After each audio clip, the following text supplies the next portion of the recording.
Dr. Eric Kelly III and a host of phenomenal speakers from all around the globe for this 7-day virtual event that you don't want to miss. The mission of the Black Business Expo is to raise scholarship money from kids all the way from high school all the way from college. The Black Business Olympics is one of the largest Black business showcases in the world. It is an opportunity for businesses and companies to showcase their businesses globally. We are going to be giving away laptops up to $5,000 away to students. Again, I'm Olivia Appleberry, the founder of 2 Cents Finance and one of the speakers for the expo. I am so excited to see you there. For more info, go to www.blackbusinessexpousa.com or call 919-308-9090 and hope to see you there. I am Black Business. From the moment I wake until the time I sleep. Yes, I am Black Business. I am Black Business. Tell me, are you Black Business? I am Black Business. Do you support Black businesses? Listen, I support Black business because I am Black Business. Black Business Expo, one of the largest business showcases in the history of Black business in the world. The world! Sign up today at www.blackbusinessexpousa.com or call 919-308-9090. I am Black Business. I am Black Business. From the moment I wake until the time I sleep, I am Black Business. I am Black Business. Are you Black Business? I am Black Business. Do you support Black businesses? I support Black business because I am Black Business. Black Business Expo, one of the largest business showcases in the history of Black America in North Carolina. Join Dr. Eric Kelly III and a host of phenomenal speakers from all around the globe for this 7-day virtual event that you don't want to miss. The mission of the Black Business Expo is to raise scholarship money from kids all the way from high school all the way from college. The Black Business Olympics is one of the largest Black business showcases in the world. It is an opportunity for businesses and companies to showcase their businesses globally. We are going to be giving away laptops up to $5,000 away to students. Again, I'm Olivia Appleberry, the founder of 2 Cents Finance and one of the speakers for the expo. I am so excited to see you there. For more info, go to www.blackbusinessexpousa.com or call 919-308-9090 and hope to see you there.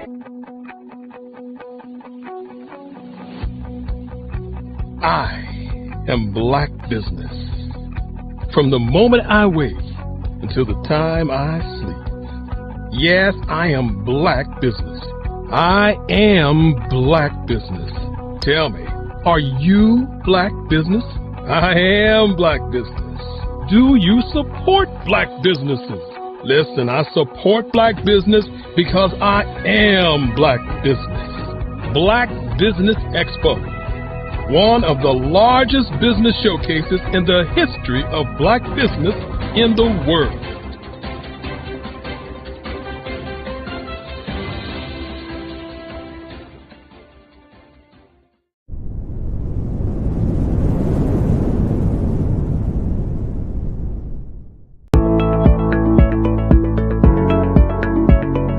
Prepare for what's coming and dominate in economic winter. Stand strong and thrive by showcasing your great products and services globally through the Black Business Network and Black Business Olympics. The Black Business Network has showcased over 2,000 companies with over $7 billion in sales each year. Over 10 million attendees have viewed the rebroadcast each month. Through the Black Business Olympics, unique styles of business training and mentoring are turning students into business owners and entrepreneurial warriors who will dominate in any economy. Gain the ultimate advantage of the Black Business Olympics, 7 days of unbelievable topics and speakers speaking around the globe. Donate your time and experience to provide expertise and scholarships to students worldwide and change the world. Now, more than ever, new insights, tools, strategies, and capabilities are needed. This is your chance for a major presentation to the world. Fill out the form and join the more than 2,000 speakers who have presented to over 200 countries. Join the Black Business Network streaming live into the Metaverse, STEM City, Black Multiverse Enterprises, Hulu, Amazon, YouTube, iHeartRadio, Apple, Facebook, LinkedIn, Pod TV, IBM TV, Spotify, and Google Podcasts. Sign up today. Spaces are limited, and we will see you there.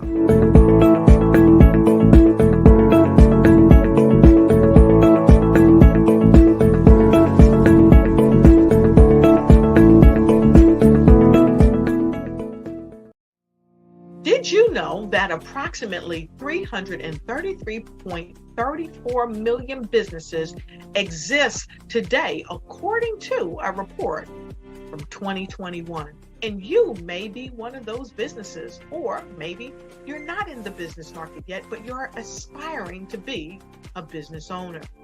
Well, guess what? You're in the right place at the right time. Because let's face it, everything is about timing and opportunity. Hi, my name is Dr. Lotus Richey, and I'm the CEO and founder of the Lotus Richey Coaching and Consulting LLC, along with the Lotus Richey Ignite Show. 15 minutes of success with Dr. Lotus Richey, as well as books to boom your business and bring who you are. And today, I want to bring this amazing message to you about the Black Business Network and the Black Business Olympics. See, the Black Business Network and the Black Business Olympics is designed to help people just like you, that's right, that look like me, to take their business to the next level. Not just in your front yard or your backyard, but globally. The Black Business Network and Black Business Olympics is designed not to just help you survive, but to help you thrive. So join us today as we come together with businesses all around the world to support our students, our children, our young teens, our young entrepreneurs. What we do is we come together to help raise funds for students who are aspiring to be business entrepreneurs, who are aspiring and who are thriving in college. We endow them with a wonderful opportunity to gain scholarship of either a laptop or several thousands of dollars. And we invite you to help be a contributor to this amazing opportunity to help someone that looks just like you. So join us today at our website and let us connect with you and help you ignite and take flight in every area of your life on the Black Business Network and the Black Business Olympics. I'll see you on the other side.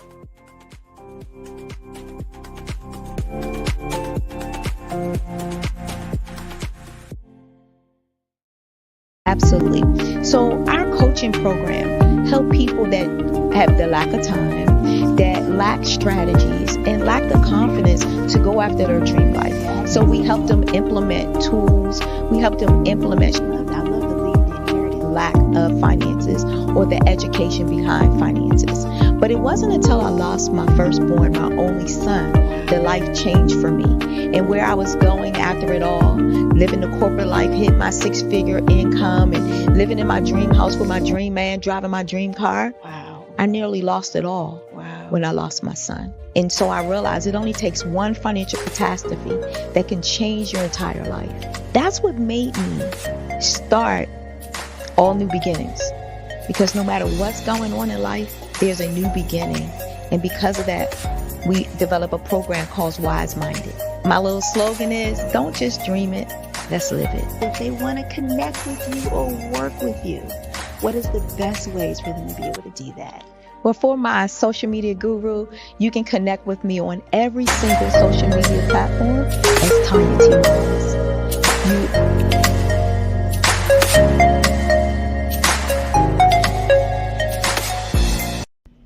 Why do I do what I do? You know, my life coach asked me that a few years ago.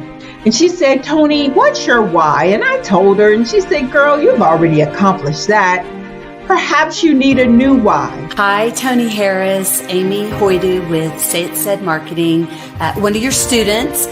And just wanted to say thank you, Tony Harris, for spending so much time with me and giving me that boost in my business that I so drastically needed.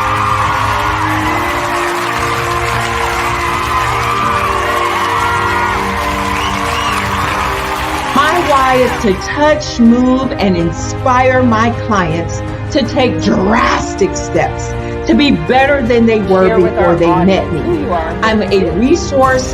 I'm a connector. I want to help people build deeper relationships that are beneficial to their life and business. That's what I do best. So, first thing you got to do is show up.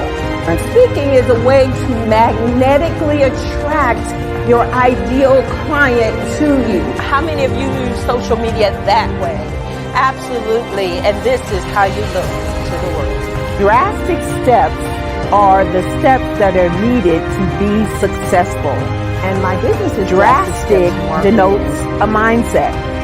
Getting out of your comfort zone. Doing something that you don't necessarily feel comfortable doing, want to do, but you know it's a necessary step to be successful in your business. I get the most satisfaction when I see my connections flourishing into relationships long after I am gone. Hi, my name is Jasmine Augustine with Media Jasmine, and I've joined several networking and referral groups in the area.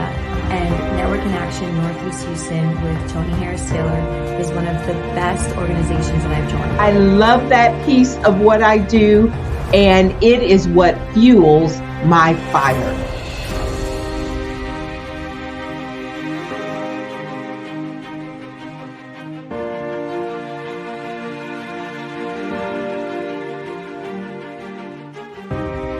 My name is Tony Harris Taylor, saying take a drastic step today for a fantastic tomorrow.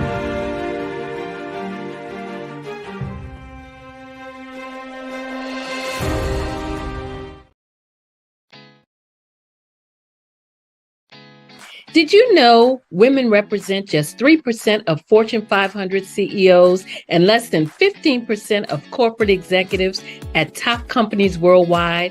Have you wondered what the secrets are to getting into the top ranks, whether in the private or public sector? Do you want to figure out how to stop being held back in your career or passed over for promotion? Then you're in the right place. Hi, I'm Dr. Madeline Ann Lewis, President and CEO of the Executive Women's Success Institute. I have decades of experience in the military, the federal government, and corporate America, and my mission is to help women succeed and tap into their full potential. I want to reach 1 million plus women around the world to become the leaders they are meant to be. So if you want to move into a management or executive level position, or maybe you are a female veteran transitioning out of the military into business entrepreneurship, then reach out to the Executive Women's Success Institute at 301-693-3284. Let us get you on the fast track to success. Hi, I'm Barbara Smith. Genius is common. My genius is executive coaching and professional corporate training.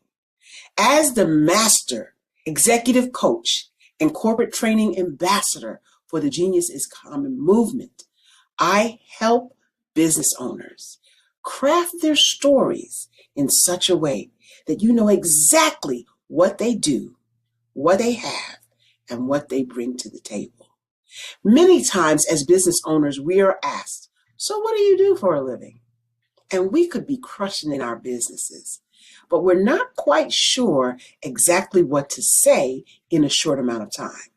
Well, I help you take those stories that are the reason why you're in business and why you're so passionate about your business and craft them in such a way that people are drawn to you as opposed to being repelled by you. Because every conversation, every time you talk to someone about your business, you are excited about it. But are you really conveying what you do, what you have, and what you bring to the table? And do really people understand why you care so much and why they should care that you have the solution to their problem? Well, I'm here to help you with that. As a master storyteller, I can help you with your stories and spin them in such a way that they are intriguing and fascinating. People want to listen to you talk about your business. That's why at the Genius is Common movement, I am the master executive coach and professional training ambassador. That's my genius. And genius? Oh yeah, it's common. I was born in a little village on the island of Haiti. Many deadly diseases pounded me. It is as if they were on a mission to end my existence on this earth. I refused to give up. In 1983, I left Haiti and came to the United States of America. And I came with $5, 2 shirts. I didn't speak in English. I came to Atlanta. I got a job. I was a doorman. I was a doorman with a dream. What I used to come on stage. I'd rehearse this moment that I'm standing in front of you. That's the power of a dream. Maybe today is the day you begin acting as if you already have it. And then step out with full force. Take a risk. No condition is permanent. Don't let your situation distract you. You are chosen. You are called. You are born for a purpose in this life.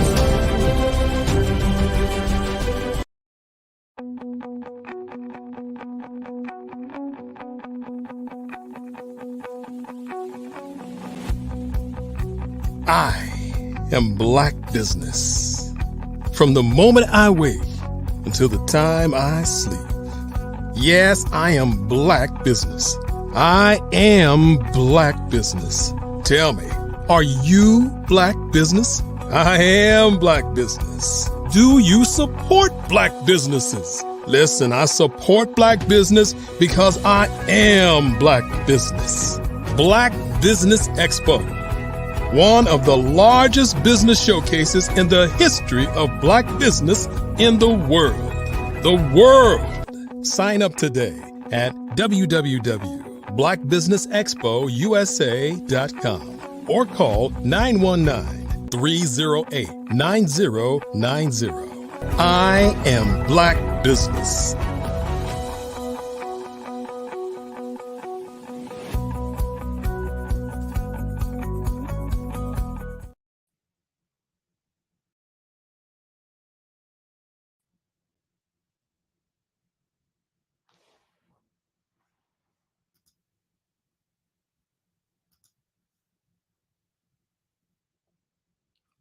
The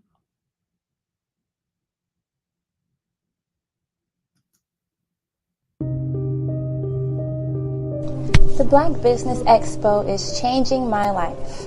This year, they are giving away laptops and even $5,000 in cash to students just like me.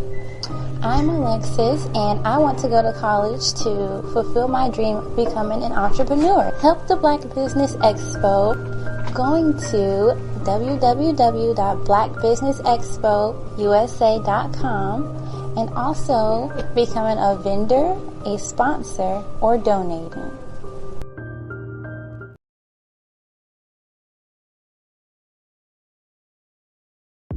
The Black Business Network and Black Business Olympics are essential platforms for Black business owners globally.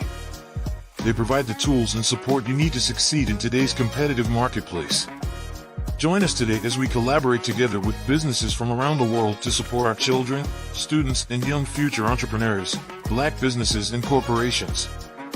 We raise funds for students going to college and young entrepreneurs who are aspiring to be business owners, and we invite you to be a contributor today. Visit the website www.blackbusinessexpousa.com to connect with and learn more about how the Black Business Network and Black Business Olympics can help you not only share your amazing business story to businesses, but also serve future generations. Hello, my name is David Jones, CEO and co-founder of the Hello LLC, where we help businesses build a culture, brand and experience, and leverage technology to pivot into Web3. Join the Black Business Network streaming live into Roku, Metaverse, STEM City, Black Multiverse Enterprises, Hulu, YouTube, iHeartRadio, Apple, Facebook, LinkedIn, Spotify, Twitch, and Google Podcasts. Tune in, turn on, and let's thrive.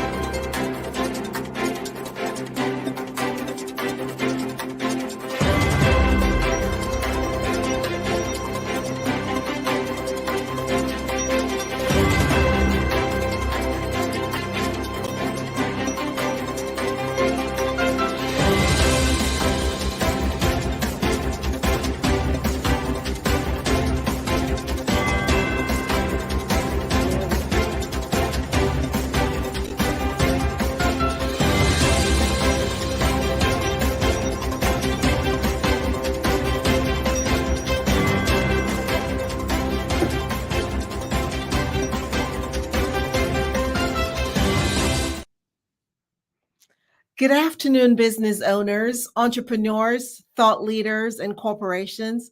Welcome to the Black Business Network. My name is Angela Baptiste, coach, trainer, and speaker with Inspire. I'm your business moderator for this afternoon on the Black Business Network. The Black Business Network is a 24-hour business network showcasing Black businesses, business owners, entrepreneurs, and thought leaders worldwide. We have speakers from North Carolina, London, Singapore, Africa, Japan, and cities all over the United States.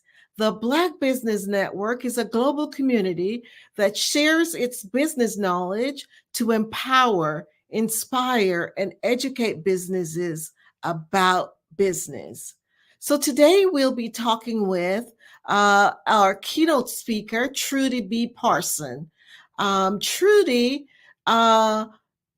is founder and CEO of Fortify, the business launch firm, the only known comprehensive business support firm in the state of North Carolina. Coach Trudy's personal journey from a small town, growing up with very limited resources, a college dropout. She got married young and losing her 2.5-year-old son following his open heart surgery after just giving birth 2 weeks prior to her daughter, to becoming a wife of almost 24 years.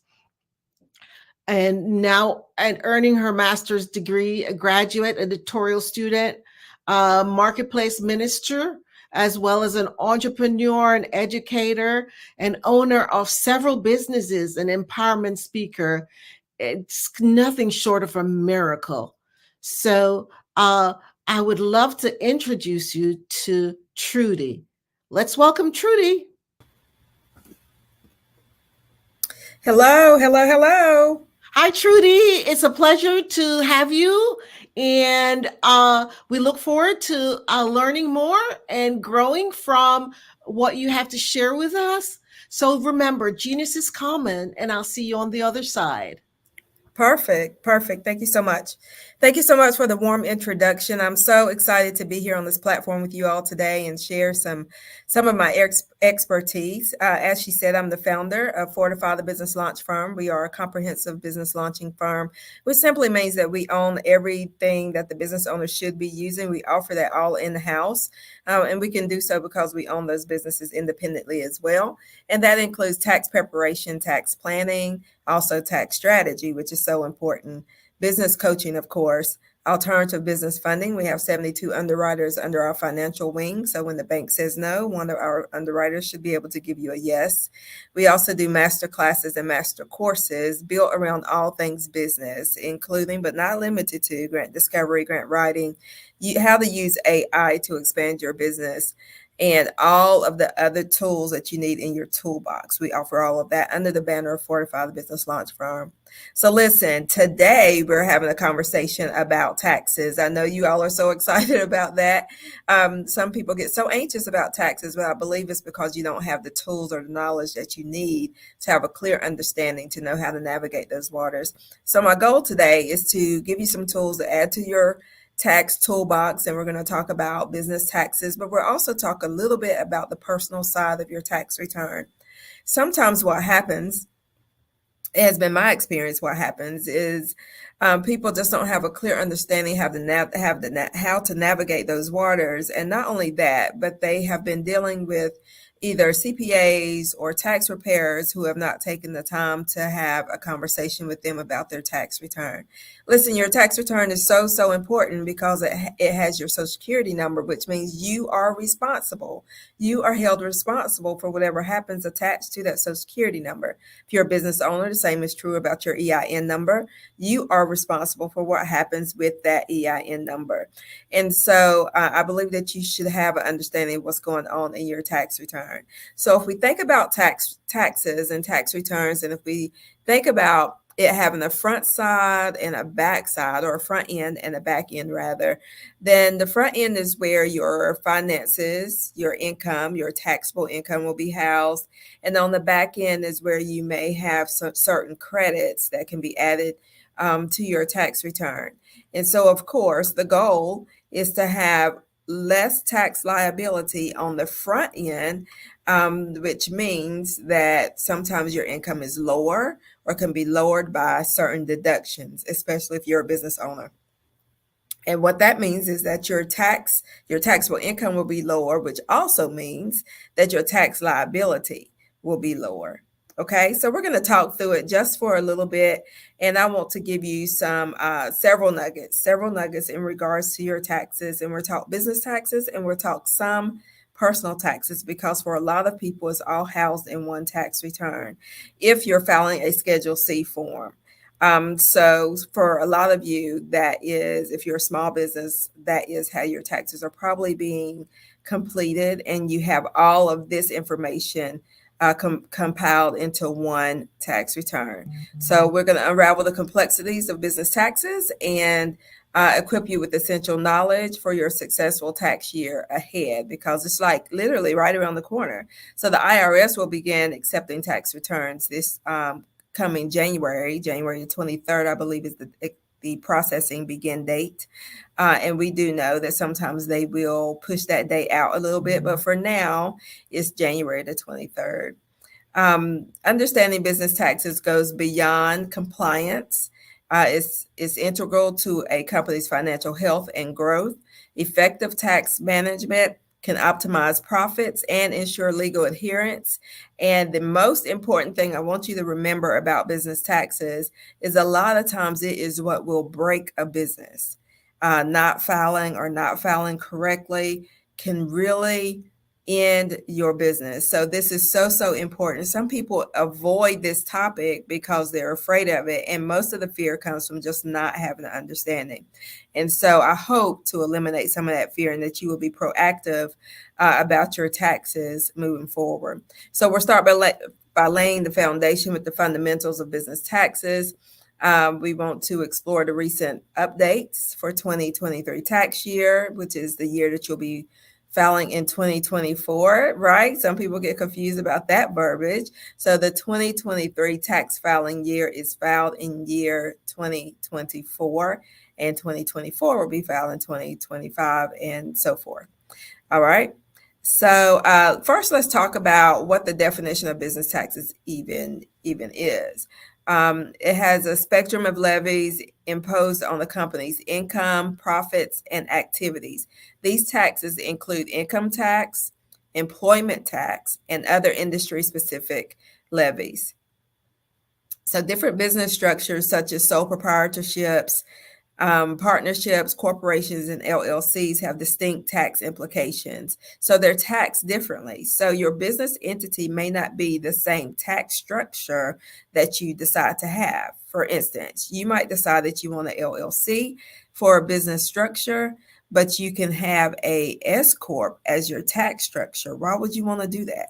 So you would want to do that depending on your business, depending on the income of the business. You would want to do that to change the way that your business is actually taxed. And for instance, pass-through entities like partnerships pass income to owners, while C corporations face double taxation. And absolutely nobody wants to have double taxation if that is not working for your business, right? And I think most of us would say, double taxation, I'm going to pass on that. So you need to know what it is you need to do in the tax structure you need to choose or entity, even if it's not the same as your business entity. Again, for example only, you can have an LLC business entity, but have a S Corp tax structure, which means that you will be taxed as a S Corp, even though your business is a LLC. All right. So tax obligations and deadlines. Compliance with tax obligations is critical. Sole proprietors usually pay taxes quarterly, while corporations have different filing deadlines. Missing these deadlines can result in penalties, and nobody wants the penalties, right? So we really don't even want the taxes. So we definitely don't want anything extra piled on top of that called penalties. Understanding deductions, credits, and exemptions is key. Deductions reduce taxable income, while credits directly lower the tax bill. Let me say that again. Remember, we talked about the tax return having a front side and a back side, or a front end and a back end. And so what we're talking about there is where the deductions hang out on the front end and the credits hang out on the back end of your tax return. And so we want to make sure that we consider some tax updates too. And I'm going to circle back to that because I want to mention the BOI, the Business Transparency Act that they have imposed on us, right? Or they have added for business owners to be transparent, to give more transparency to the government about operations of the business and who's operating the business. So we'll circle back to some of those updates in just a moment. I want you to think about the impact on businesses that taxes have. These changes may influence businesses differently. For example, revised R&D tax credits might benefit tech companies, while alterations in deductions might affect small businesses differently. So anytime the IRS makes changes, it's going to affect people in different ways, different people in different industries in different ways, but maybe not affect us all as business owners the same. So that's why it's important to keep up with what those changes are and speak with your CPA or your tax preparer as to what the changes are for the upcoming year. Listen, this is why tax strategy is so important, and tax preparation and tax strategy are totally different things. Tax preparation, you give somebody your information. and they do just what it says. They prepare your tax return based on the information you provided for them. Tax strategy, however, is meant to provide support and services to you throughout the year, and also some coaching and mentoring and tax strategy so that you can keep more of your money rather than spend a majority of your money in taxes. And so we want to make sure that we know what the difference is between tax preparation and tax strategy. Reporting requirements, compliance changes. Keeping up with reporting changes is crucial. Updated forms, regulations, or new compliance standards might necessitate adjustments in how businesses maintain and report financial data. And so when we think about that, we can circle right back around to tax strategy and why it's important to have a tax strategist throughout the year, because as forms and regulations and new compliance standards change, maybe mid-year, they could change mid-year or anytime during the year. When those changes come around, then your tax strategist is able to advise you on how to proceed, even if you can only gain more ground just the last few months of the year. You will have that strategy in place. So please, please, please consider tax strategy and not only tax preparation alone. So before we go any further, let's take a moment to think about what your questions might be so far. And I want you to write those questions down so that you can ask those questions either to myself or your CPA or your tax preparer. Take a moment and just consider what we've talked about so far. There's so much more to add. And so I want you to take a minute. Don't get lost in the information, but write down what your questions are and be prepared to ask them so that you can get the answers that you need to move forward. So tax planning and strategies, let's talk a little bit about that. The importance of tax planning. Proactive tax planning is a continuous process aimed at minimizing tax liabilities and maximizing benefits. It involves strategic decision-making throughout the year. So possibly and hopefully for you all that your business will have such a great level of growth and more income will be added year after year that now you have to invest some of your money. You need to invest it because Uncle Sam's not going to just let your money sit in a bank account and not want some of it, right? So now you need to know the best ways to invest your money and to have a great tax outcome. One of my clients, for instance, I suggested that she start to invest in some real estate. And it was for several reasons. She had the income to be able to do so. And it's going to have great tax implications for her. So the results that she gets from that, but does that apply for absolutely everybody? Absolutely not. It depends on your situation. And because I am her tax strategist, I'm able to advise her in the best way, the best thing and the best way that's going to work perfectly for her. Okay, so keep that in mind. Just because you might talk to another friend that has a business and they say this is what they're doing and it's working great for them does not mean that it's right for you and your business. Have a transparent conversation with your tax preparer and your CPA to find out the best thing for you and your business. What's best for you and your business. Again, tax strategy is so important. So we want to talk about maximizing deductions and credits. So leveraging deductions and credits is crucial. Exploring available options like accelerated depreciation or energy efficient property credits can significantly reduce taxable income. Let me tell you about these deductions. So it's important to know what they are. And even if you're not sure if something can be counted for a deduction, it's best to hang on to the documentation so that you can ask your CPA or your tax preparer for advice on whether or not it's something that you can or something that you can't use. Listen, we know that you are not tax preparers, you are not CPAs. And so we know that this may not be your area of expertise, which is why we exist, because it is our area of expertise. So I've been in the tax industry almost 26 years. And so there's not much that's new to me, but the government will introduce some new ways to implement some old strategies that they have themselves. And so make sure that you're having the conversations you need to have with your tax professional. And when we think about deductions, it's so important because, again, the deductions will lower your taxable income, in turn, lowering your tax liability. Now, the credits that I just mentioned, for example, energy efficient property credits, those can be credits that would be energy efficient appliance purchases, washer, dryer, dishwasher, hot water heater, things like that, repairs to your roof, doors, floors, and windows. Those types of credits, those types of expenses you should hang on to. Why? Because it contributes to your energy efficient property credit. Let me give you an example of how important knowing what credits exist, what the new rules are on them. The solar panels. So I had a client who purchased a home, but he took the money out of his 401k. He did not consult with me. He had me for tax preparation, not for tax strategy. And so he had not consulted with me between the last time he prepared his taxes and the next time. So the next time he prepared his taxes, he had taken money from his 401k to purchase a house.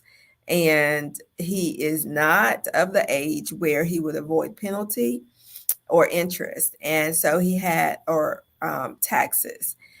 So he did have the taxes taken out of the 401k money before he used it to purchase the house. However, the penalties are still going to exist because he had not yet reached the age. What he could have done, and everybody doesn't have this option, but he did, he could have borrowed against his 401k. And then, of course, that means you're paying the money back into your 401k, but you're not going to be penalized for that like you would be if you just pulled the money out and you're underage. And so he had not done that. The next thing is, because I knew what the tax law was regarding solar panels, because I knew that, I was able to implement that for him because he did buy a new home and he had solar panels put on them. And so there was a huge credit for that actually covered the penalties for the amount of money that he had pulled out of his 401k. So when I say it's so important to know, or for your tax professional to know what they're doing, is so important. Also, even if you don't engage in year-round tax strategy, when you're making major moves like that, you should reach out to your tax professional, because some of them will, some of them won't, but some of them will advise you as to how to move around in that. I would have advised him to borrow the money from the 401k if he just had to have that. And I would have encouraged the solar panels if he had mentioned it at that time as well. So that's just an example about deductions and credits. It's so important. And we're talking about these on the personal side, and your business also has them. And we'll get into those. I have an itemized list I want to share with you in just a moment. And so minimizing tax liability, when we think about that, ethical tax reduction, again, let's say ethical tax reduction. Right. We want to do things decent and in order. We want to do it the right way so that we don't have to look at it later and fight that. Right. We want to make sure that what we're doing is ethical. From proper expense categorization to utilizing retirement plans or health savings accounts, various legitimate methods can lower tax burdens. Again, you have to have a tax professional who knows how to navigate those waters to be able to best advise you on how to move forward and how you're going to have the best tax situation whenever you file. Record keeping and documentation.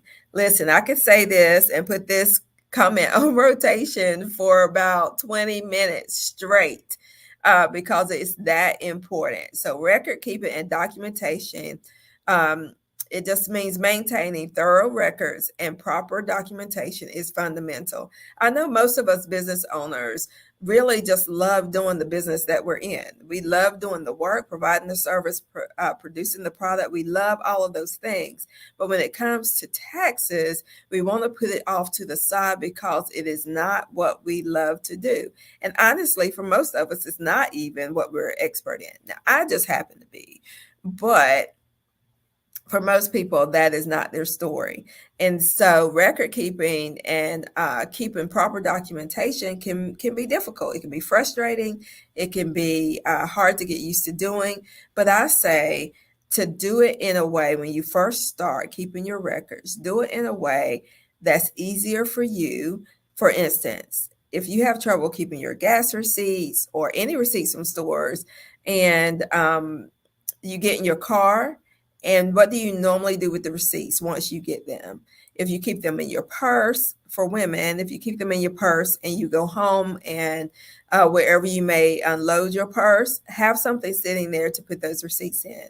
If it's in your car and you want to put the receipt somewhere right away, you can have a tissue box or some kind of bag or something in your car. That's where all the receipts go.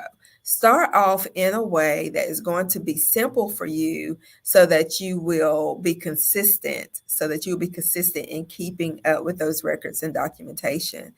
Good record keeping ensures businesses have the necessary evidence to support deductions and credits claim. Because listen, of course, our goal, we're trying to lower our taxable income, which lowers tax liability. And so you need to have a way to prove that that should happen using the deductions that you take or the credits that you claim. All right, so I want to recap a few of the things that we've talked about so far. We've talked about record keeping and documentation, what that should look like. But some of you are probably asking, well, what should I even keep? And we're going to talk about that in just a second. We talked about minimizing tax liability, but doing so ethically. We've also talked about leveraging the deductions and credits. That is so crucial. We've talked about the importance of tax planning and tax strategy. You've also been asked to write down any questions you might have, and I'm going to ask you to do that for the last half of the information that we just covered. If you had any other questions, write those down, because you want to be able to go back to them and get the answers that you need. We talked about reporting requirements and compliance changes, why that's so important to keep track of. Even if you don't do it yourself, you could do so through your tax professional.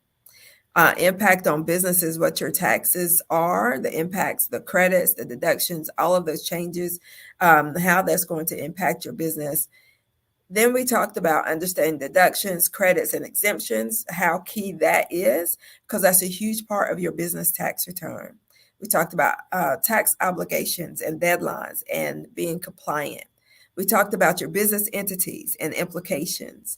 We talked about understanding just the basics of business taxes and how important it is to have a tax professional who is willing to have the conversation with you and answer all of the questions you might have. You might have a list of 100 questions. Again, you're not the expert in this area, so having the questions is absolutely okay.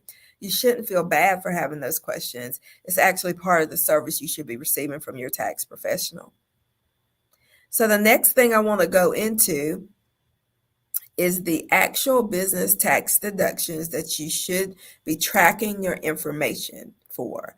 You should be tracking your information for vehicle expenses, including mileage.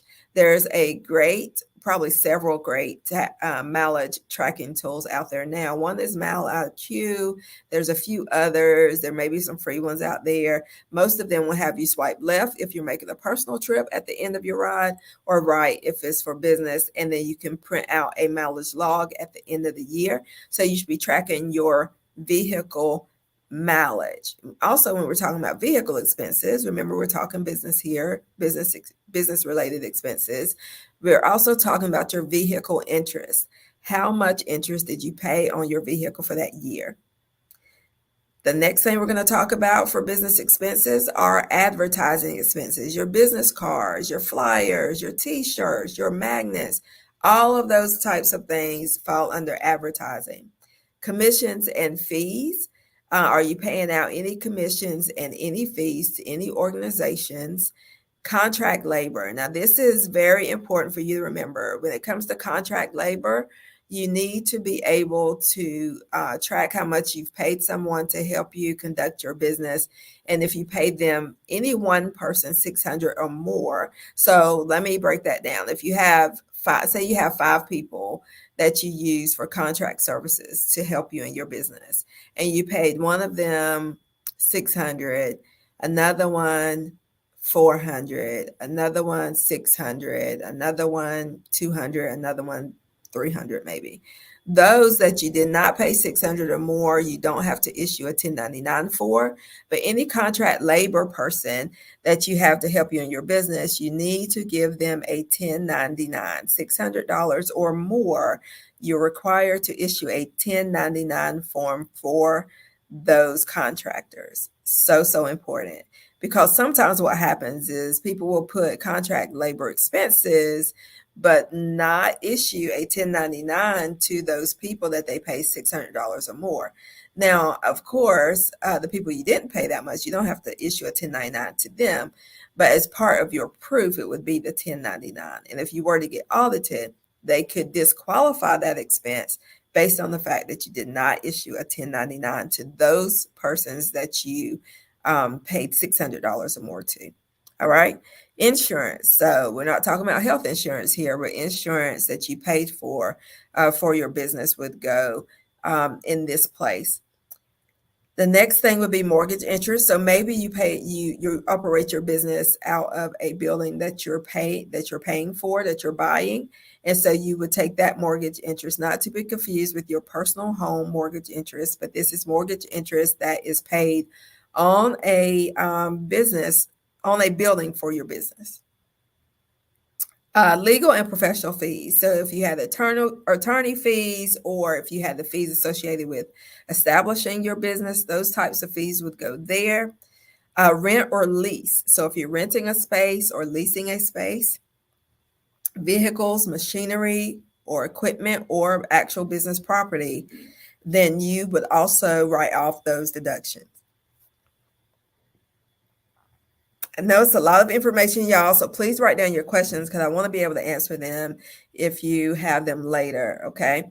Repairs and maintenance, that's another expense that you may have, and that could be on equipment that you're using for your business. If you're using your vehicle for your business, it could be used there, but you want to account for all your repairs and maintenance. And all of these I'm listing. Remember, you need to have your documentation for them, not just a business. Some people say, can I just use my bank statement? I have one business card or whatever that I use for my business, and I could just get the statements and do all of that and then just mark through them what they are. If you were to get audited, it's up to the auditor to determine whether they want receipts and statements, or if they're even going to bother with your statements. They may just ask for actual receipts. So I encourage everyone to keep your receipts. Keep your receipts, even if you have bank statements. All right. So the next thing on the list would be supplies. So office supplies and regular supplies are two different things. Office supplies or office expenses is probably how it's listed on your Schedule C. Office expenses could be a desk, it can be a chair, it can be like staples, paper, those types of things. So other supplies to operate your business, say you have a trucking business and you have to buy towels, you have to buy cleaning supplies, things like that for your truck.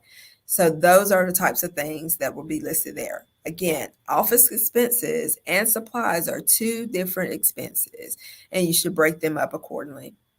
Taxes and licenses. So if you're having to pay for a business license, that is where that would go. If you're in the transportation business, then you would pay for your driver's license if it's renewed and things like that there.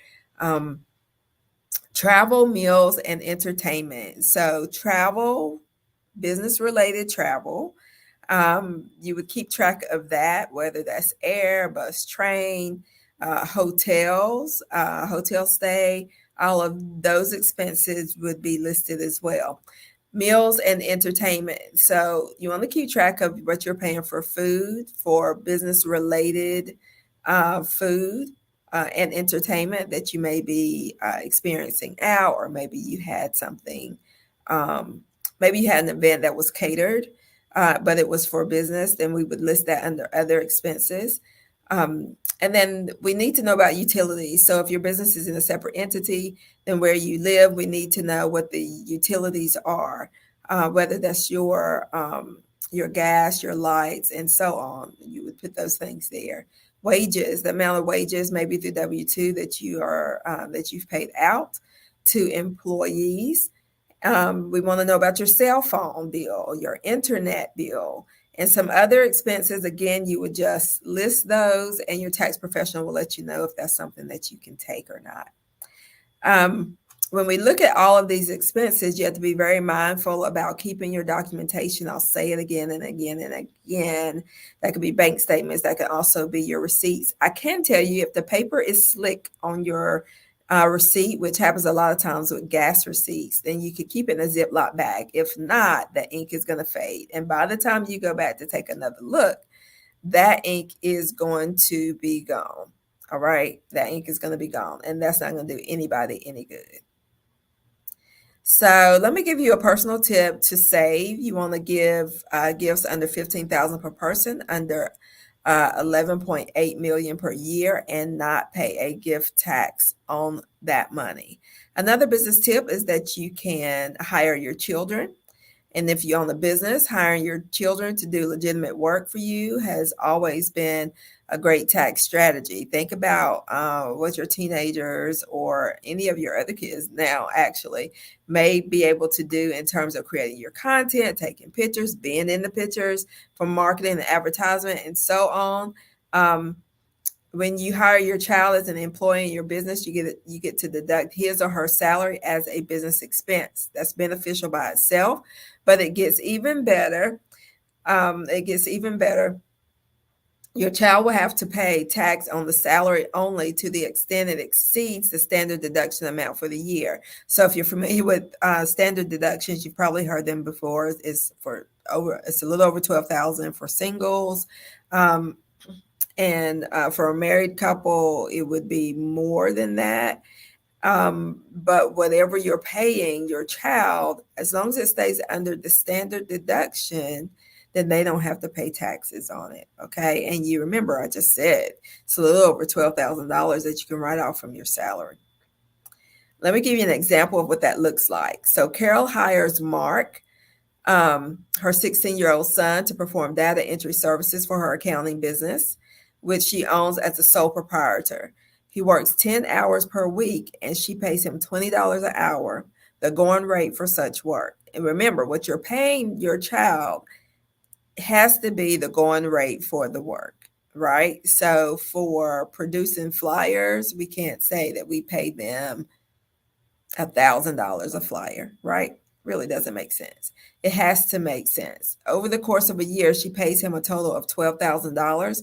When she does her taxes for the year, she may deduct his $10,000 salary from her business income as a business expense. Since Mark's salary is less than the standard deduction, he pays zero income on it. And so I hope that makes that a little more clear. And they have a lower tax bracket. So you can benefit from your child's lower tax bracket. You can pay your child more than the standard deduction amount and still come out way ahead on your taxes. This is because your child will likely be in a much lower tax bracket than you. For example, in 2019, a child need only pay a 10% tax on taxable earned income up to $9,700. Taxable income means total income minus the standard deduction. Thus, a child could earn up to $21,900 and pay only a 10% income tax on $9,700 of it. That's $970 in tax on $21,900 in income. Let me clarify that there. And it's so important that you hear me clearly, because this is saying if you pay them more than the standard deduction, they'll have to pay taxes on it. But because their tax bracket is lower than what your tax bracket is, they're going to be taxed at a lower percentage. And so sometimes what people will do is pay their child the excess, especially if they know that their tax interest is 25-30%. Right? It's much better for the child to pay the 10% than it is for you to pay the 25-30%. Again, this comes down to tax strategy and having those clear conversations with your tax professional. Your child must be a real employee. Let me say that again. Your child must be a real employee. Don't just say it. Remember, we're doing things ethically, right? And then the way that you navigate their pay is going to be, has to be done strategically and correctly as well, for you to have the proper proof and paper trail. Changes. Let's talk about changes. The income ranges for determining eligibility to make deductible contributions to traditional individual retirement arrangements or IRAs, to contribute to Roth IRAs, and to claim savers credit. Those rates can change at any time. You need to know what they are. Again, this plays back the tax strategy and knowing which one to use, based on what the rates are for that tax year. As a reminder, the next quarterly payroll tax return due date is coming up in January. All right. So these are all of the things that's going to help you with your business, help you to expand it, and really help you reach your tax goals. And I hope I've been able to provide some amazing information for you that you'll be able to use going forward into 2024. Thank you so much, Trudy. You were dropping some really gold nuggets there. I was finding a lot of information as an entrepreneur. So thank you so much. Would you share your contact information for those individuals who would like to reach out to you?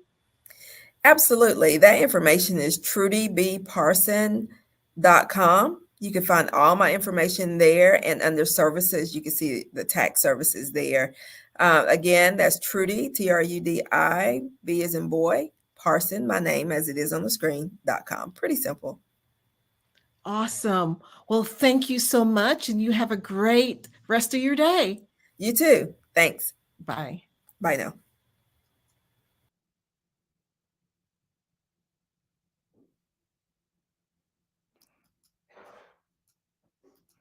So thank you so much again. That was some great information for us as entrepreneurs and setting us up ourselves up for success. So it's a wonderful opportunity that we got to talk with Trudy. So let's go into what's going on for the scholarship. The Black Business Expo's mission is to raise funds for high school seniors going to college or K-12 entrepreneurs. This expo is a fundraiser for students. You may go to the www.blackbusinessexpousa.com to donate to the scholarship fund, or use Cash App that's on the screen below, and it's $BBX USA. Our goal is to give laptops and up to $500 to 10 students.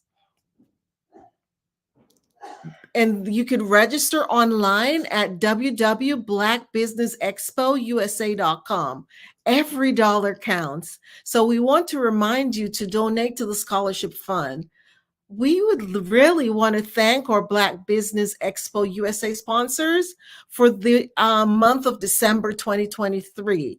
NC 100, Moody Capital Partners, Suede Soul, Lotus Ritchie Coaching and Training, Carolina, Virginia Minority Supplier Development Council, Step Management, Barbara H. Smith, LLC, the LO, LLC, 5-Star BDM Media, Margie McLean Foundation, Genius is Common, Earth Essentials, Mullane Shawnee Global, Executive Women's Success Institute, the Quality Coaching Company, Superwoman Business Services, Creative Force Studios, Lee Entertainment, Artistic App Design, Black Business Expo USA. Genius is Common, and I'll see you on the other side.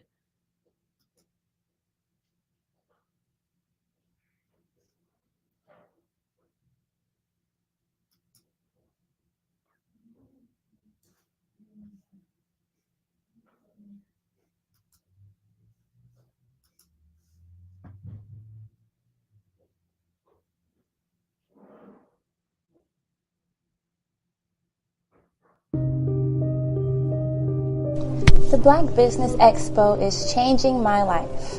This year, they are giving away laptops and even $5,000 in cash to students just like me. I'm Alexis, and I want to go to college to fulfill my dream of becoming an entrepreneur. Help the Black Business Expo going to www.blackbusinessexpousa.com and also becoming a vendor, a sponsor, or donating.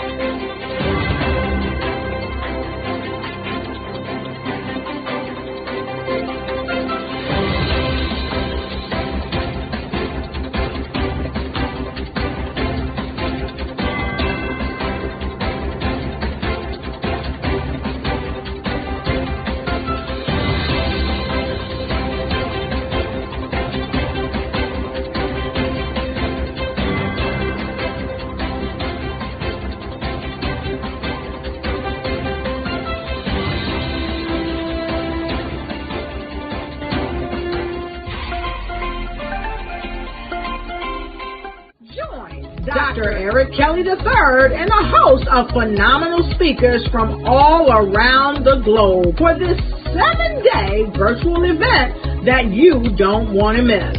The mission of the Black Business Expo is to raise scholarship money from kids all the way from high school, all the way from college. The Black Business Olympics is one of the largest Black business showcases in the world. It is an opportunity for businesses and companies to showcase their businesses globally.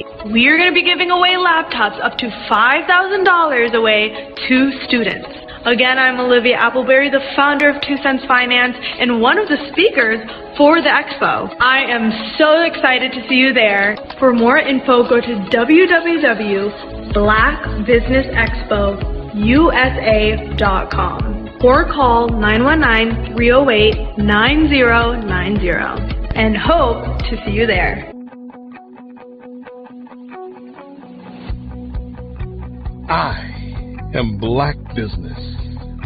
From the moment I wake until the time I sleep. Yes, I am Black Business. I am Black Business.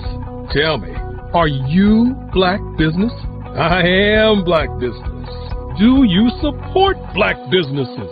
Listen, I support Black business because I am Black Business. Black Business Expo, one of the largest business showcases in the history of Black business in the world. The world! Sign up today at www.blackbusinessexpousa.com or call 919-308-9090. I am Black Business. I am Black Business. From the moment I wake until the time I sleep, I am Black Business. I am Black Business. Are you Black Business? I am Black Business. Do you support Black businesses? I support Black business because I am Black Business. Black Business Expo, one of the largest business showcases in the history of Black America in North Carolina.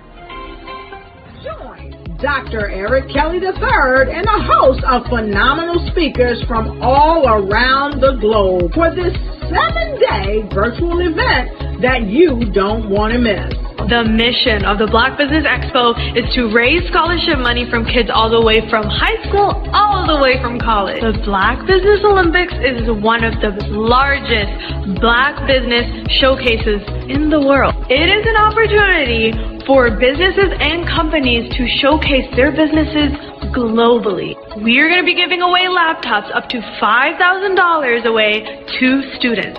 Again, I'm Olivia Appleberry, the founder of 2 Cents Finance and one of the speakers for the expo. I am so excited to see you there. For more info, go to www.blackbusinessexpousa.com or call 919-308-9090 and hope to see you there. I am Black Business. From the moment I wake until the time I sleep. Yes, I am Black Business. I am Black Business. Tell me, are you Black Business? I am Black Business.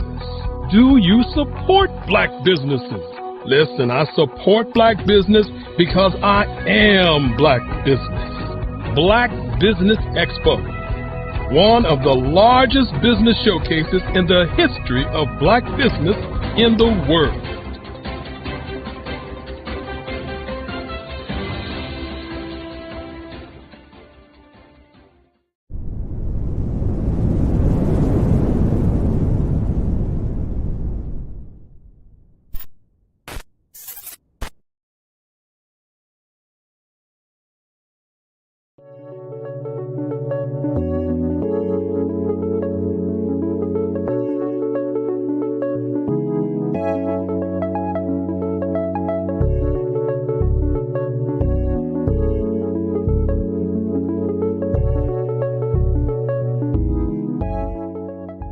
Passion has been around helping communities of color and historically underrepresented and underserved communities, minority, rural, veterans, persons who are differently able, in the intersection of education, innovation, technology, industry, and let's throw some entrepreneurship in there just for fun.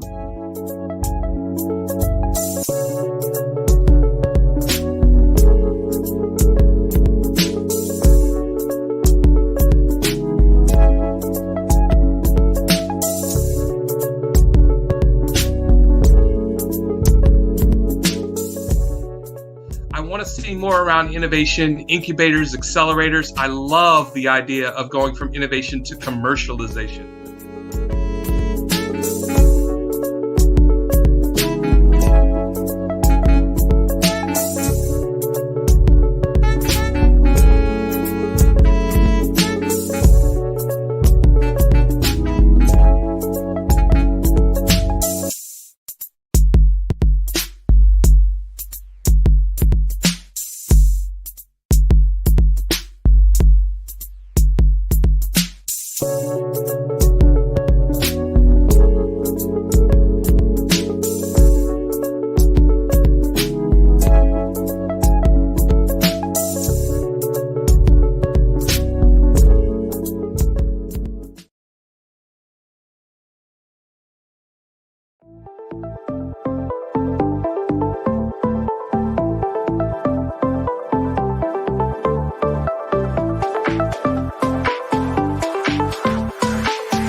You need to be messaging and communicating to a lot more folks and getting them committed to you as a brand and feeling that you are trustworthy, as a subject matter expert, and for their needs and their pain points. That says, look, here are my pain points. Here's the problem that I have that I don't want, or the benefit that I want that I don't have.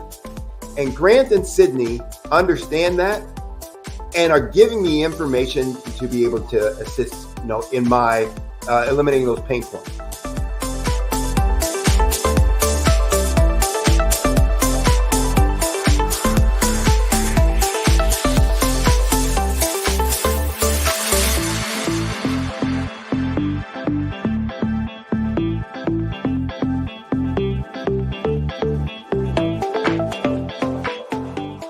You're going to get a lot out of this workshop. We're going to show you ways that you can begin to look at this particular problem, that you can apply different formulas, techniques, and skills. They're going to get you to that next level. And then you'll understand the value that we're bringing.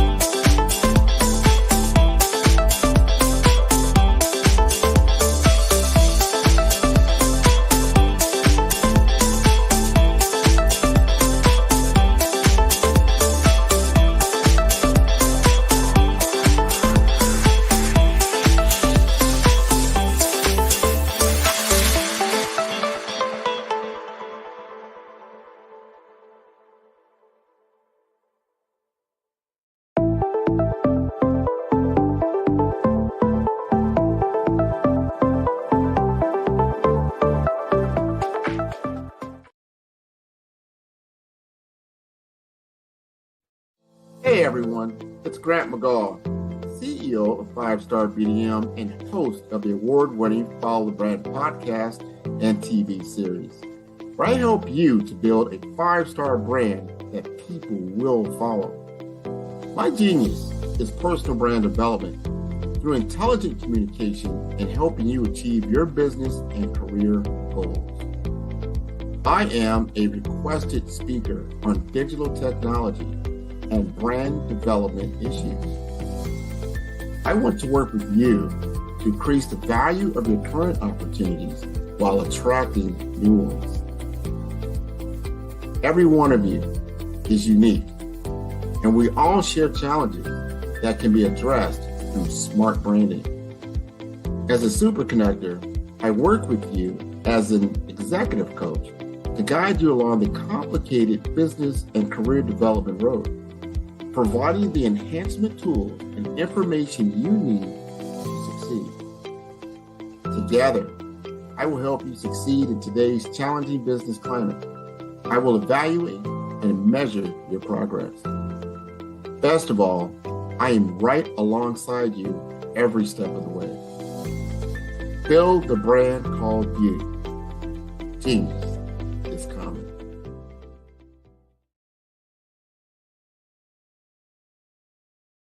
I am from Washington, D.C., but I was raised in Durham, North Carolina. I came to Durham when I was about 5 or 6, and then I traveled back and forth to D.C. because it's where my people are from. One of the unique things about my family is my mother, she's also an artist. She does quilting, and she does a lot of artistic things. And then my son, he draws with both hands, his right hand and his left hand like I do. So that's kind of a family trait. And then my other son, he's a videographer, and my daughter, she works, she's a regional vice president for Sunglasses.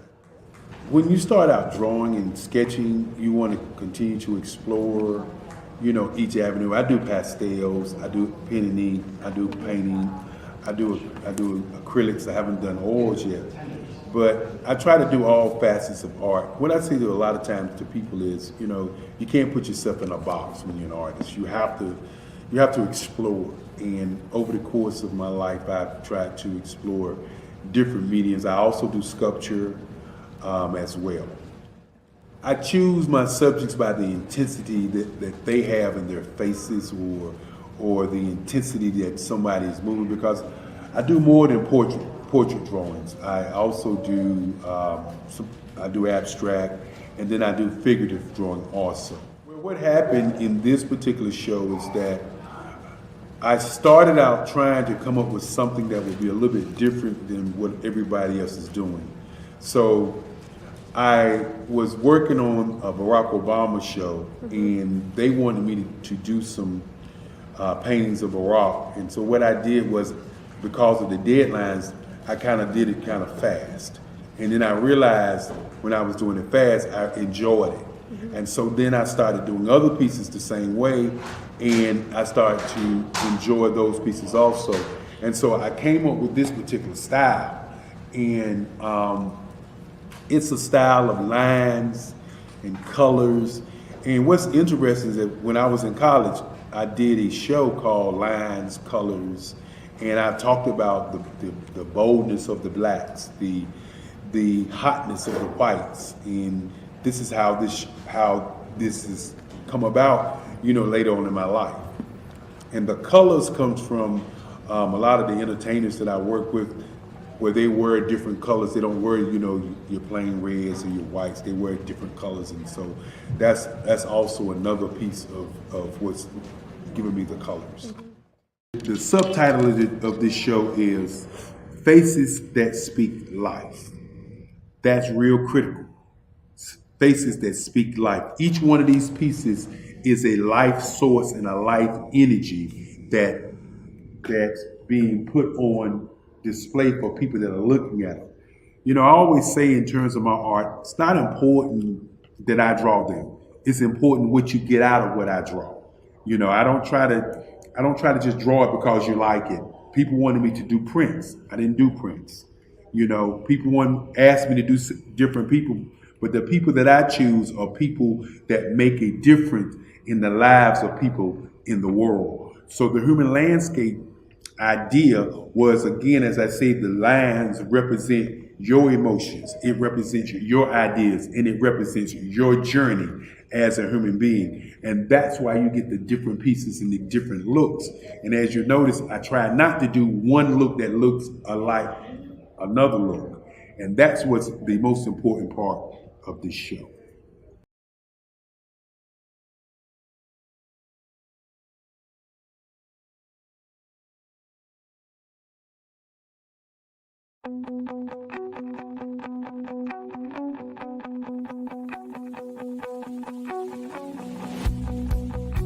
I am Black Business. From the moment I wake until the time I sleep. Yes, I am Black Business. I am Black Business. Tell me, are you Black Business? I am Black Business. Do you support Black businesses? Listen, I support Black business because I am Black Business. Black Business Expo, one of the largest business showcases in the history of Black business in the world. The world! Sign up today at www.blackbusinessexpousa.com or call 919-308-9090. I am Black Business.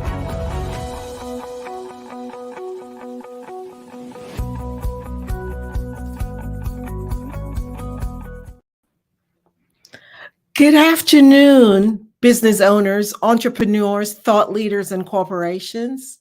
My name is Angela Baptiste, and I'm your business moderator for this afternoon on the Black Business Network. The Black Business Network is a 24-hour business network showcasing Black businesses, business owners, entrepreneurs, and thought leaders worldwide. We have speakers from North Carolina, London, Singapore, Africa, Japan, and cities all over the United States. The Black Business Network is a global community sharing its business knowledge to empower, inspire, and educate businesses about business. Today, our next speaker is Damon House. And Damon is an accomplished portfolio manager with deep experience in transformation and innovation across the healthcare, telecommunications, and other industry verticals in commercial and federal contracting segments. He's known for driving and managing change and risk. He's an evangelist for digitally transforming and activating historically undeserved communities to support technology requirements now and in the future. A reputation for tireless collaboration and partnership building with minority-serving institutions, historically Black colleges and universities, non-profits, foundations, and corporations that empower residents regardless of age. He's a mentor and accelerate entrepreneurs as they transform our communities.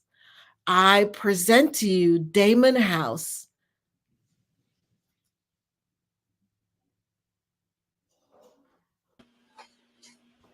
Hi, Damon. Welcome. Well, I'm Grant. Damon's going to join us in just a moment. He's coming up. Okay. He's here. Can you hear me? Yes. Hi, Damon. How are you? I'm doing well. I'm wondering what happened to my camera. I've been online. Interesting. Okay. I'm trying. I promise I'm just as funny looking as the promo that was shown earlier.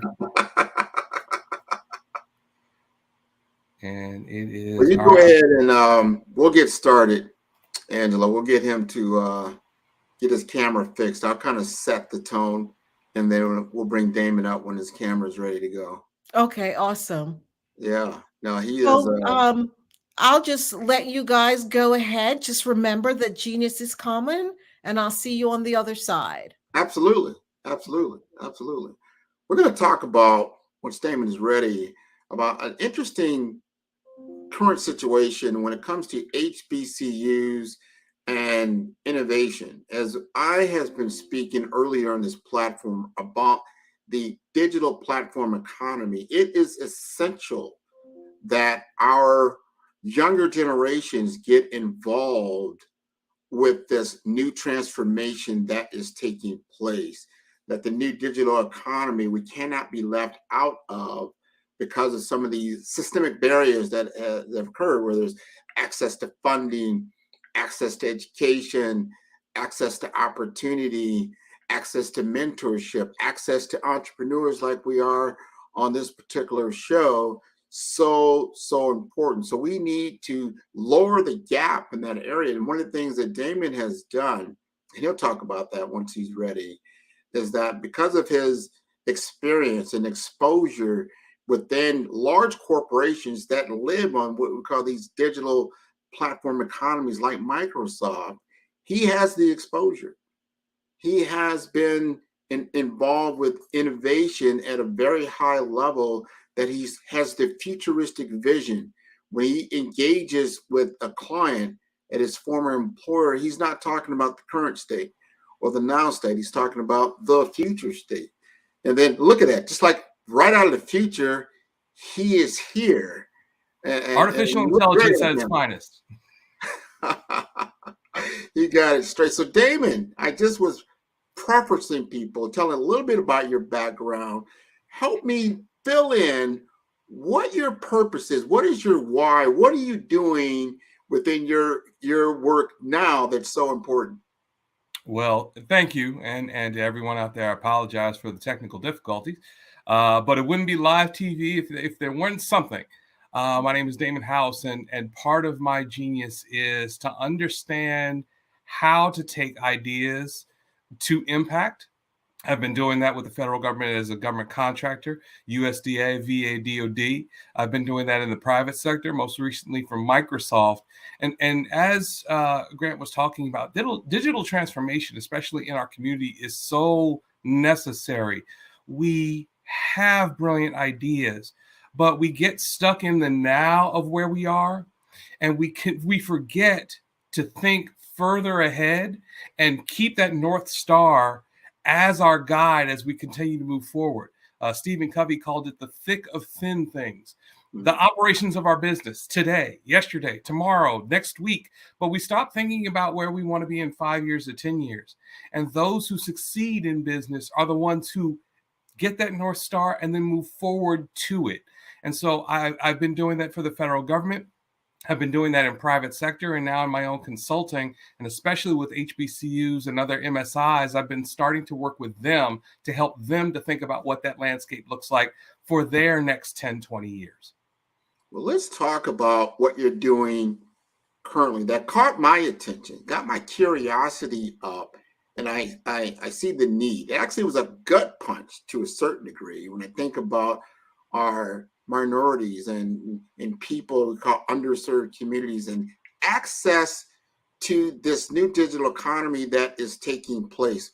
Why do you think there's such a need for innovation and entrepreneurship centers at HBCUs and MSIs? People don't know what MSI, that's minority serving institutions. Well, and it was a gut punch for me. Let me take a step back a couple of years, and I got to Microsoft. And I found out during orientation all the free stuff that Microsoft has. That's great. But I heard that every student everywhere in the world can get Microsoft Office for free. And I go, wow, that's amazing. But I don't know if our students know that in HBCUs and some of the other minority serving institutions. I said, well, what else do we have? And I started looking through and seeing all these things. And I said, well, wait a minute, I got to bring these to these schools, because there are students graduating from HBCUs without understanding how to use Word and PowerPoint and Excel. And that's the software of business. Each of you out there listening has probably used one of those software tools at some point. Well, when we take that to the next step and we talk about innovation, innovation is a term, we all know the word, but we don't always know the language of innovation. So that we don't understand how to take a new idea from idea to impact.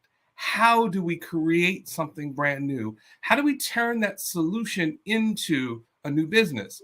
And so I've participated and helped to support accelerators and incubators, and we could talk about that a little bit more. But people come in and they go, I got this idea and I want to build this thing. That's great. How do you know that you're customer obsessed? How do you know that somebody's going to give you money to do it? There's more to it than just saying, I got an idea and I want to start a business. You have to build for long-term success. Well, let's talk about that. Now, in the HBCU world, as you got involved through industry and you started to see and a lot of people, especially a lot of people on the show, might have attended HBCU. I'm going to put something out there for FAM, because I love FAM, right? But down here in Florida, we'll talk about Bethune-Cookman and Florida Memorial, Edward Waters. But we're going to talk about HBCUs right now. What if they feel they already have a center in place? Hey, we already have something in place. Talk to us about that. Well, and a lot of, and I'll say most HBCUs have innovation or entrepreneurship centers, some type of center that they claim. And the challenge is that there are such disparities in how they are operated, how they have partners, and especially how they have funding. And so there's not necessarily a level of parity across these centers. Some are innovation centers, and some are not necessarily innovation centers, but they're centers for a specific industry or technology sector. Some are entrepreneurship centers, but maybe they don't have the necessary connections to help a student, a member of faculty, or a member of the community to really understand how to launch the business, how to get your taxes right, as we saw in the previous speaker, how to file patents if you believe that you have new technology. There really needs to be more of a foundational underpinning that gets them all at the same level. I will say there's one school, and I won't name names because I'm nice, where they have a center and it's around a technology sector, but it's really a room run by a guy, great guy, really like him, but the executive team brings people in to his center to show it off for potential partners. It's not really driving research or innovation or entrepreneurship through the school. And there's so much more that we can do because we know our businesses are so rich and so vibrant. We need to pass that down to the students and to the next generation so they understand how to do that as well. That's so important. Innovation plus leadership. Mm-hmm. And that leads me to the next question around university research. You just kind of played on that and their role in development. What do they need to do to make the innovation program more robust? Well, so a lot of HBCUs historically, they were liberal arts schools. So they were schools that said, hey, how to be a nurse, how to be an accountant, how to be something very generic. And it is only been more recently where schools have deep technology and industry experiences. Let's think about the 1890s, the 1890 land grant institutions, or those that do agriculture. So they have deep research in agriculture. That's fantastic. Students are graduating with agricultural degrees. They're getting these jobs. But now, how many innovators and entrepreneurs at those schools are creating new solutions in agriculture based on the research from those universities? Said a little bit differently, if you go to a pure liberal arts school, what technology or deep research access do you have at your institution that you can now leverage and pour into your solution? So one of the things that we're looking at is how can we align institutions across industry and technology sectors? So a school that is a liberal arts, how can they connect with, say, an Alcorn State or Fort Valley State, some of those schools that are doing agriculture, to drive deeper transformational innovation? We don't just want someone to say, all right, I got this new idea, I'm gonna create an app, and it's a great app. Cool, I'm happy for you, but how is that app transformational without a deep technical underpinning, a deep industry underpinning to really transform it and move it in a new direction? Man, you said it's got to be useful and it's got to be connected. It's got to be part of an ethos so it can get legs so it can grow and sprout. That's what we do in nature, right? You take a seed, you fertilize it, you put it in the ground, you give it all the nutrition, sunlight, water, and then watch it grow. We've got to be able to do that with our students. So think about the student as the seed who's interested in innovation and starting a new company. What is the path forward? Well, and so a lot of times what you'll see in these universities is innovation is really only open to seniors, maybe with a capstone or a graduate design program, and they start thinking about that. Those students that maybe happen to be in the right department that had the professor or the dean that talked about a hackathon competition. If you're not in the right department, you don't know. And so maybe you might go through 4 years and not even realize that your school had those types of resources. I want to start with the freshmen coming in. And day one, their orientation, here's the business school, here's the research that we do, here's the computer lab, and here's the Entrepreneurship and Innovation Center. The Black Business Network runs a commercial about a young woman who wants to be an entrepreneur, and that's fantastic. But when she gets to school, how can she know before she gets there what services that school offers? I would love, once we have a good and solid foundation, to start before they get into school, to go into high schools in their local areas. So if we're in, say, Xavier University of Louisiana, which is in New Orleans, how can they go to the local schools in New Orleans to say, we've got this Entrepreneurship Institute. We want to connect with you in the different wards of New Orleans to understand how to come in and get acclimated and introduced so that when you get to school, you can hit the ground running. That's so important. You've got to give them a framework and a process that can take their idea, because that's what we're all talking about, reimagining certain processes that we take for granted. And these are the ways that these digital platform companies have become so successful. I want to know, how do the students get access to IP? When I'm talking about IP, and which could be internet protocol, but it also could be intellectual property and capital. So important to get those kind of resources to launch their solution and go into market. So there are a number of resources out there. One of the partners that I have, and this is not going to come as a shock, I partnered with Microsoft, my old business, because they have free training programs. They have free, every student can get Microsoft Outlook for free, Office for free. And I'm not trying to be an ad, but they can also get Azure, which is the cloud environment, for free. They can get access to GitHub and start creating software solutions for free. That's a start. But also, I've been working with NASA, and I am now an evangelist with their innovation transfer program, making intellectual property that NASA has available to the students. For several years now, I have been a mentor and a judge in their annual and semi-annual innovation competitions, and we have had students win up to $25,000. We have hosted programs with the White House Fellows under the HBCU conference. So when you start looking at partners in industry and partners in technology, they have a lot of those resources. So I am beginning to aggregate those under the nonprofit that I've created. And with my team, we're making those available to students, to faculty, and to members of the community with these respective schools so that they can all become more acquainted with the idea of education, innovation, and acceleration of their ideas and solutions. That's called an alliance. I love you put together an alliance. So, and I'm all about this, especially in 2024. Let's not talk about it. We've got to walk it. It's got to be a living experience. So like, hey, I'm interested, me and you, we've talked to some of the counties for schools down in, just in the K through 12 arena. Now you've got programs for the HBCU or the a collegiate area, right? And then we get into the master's program. But then we've got, and I always love this, when I went to school, Bell and Howell came to me as a senior in high school.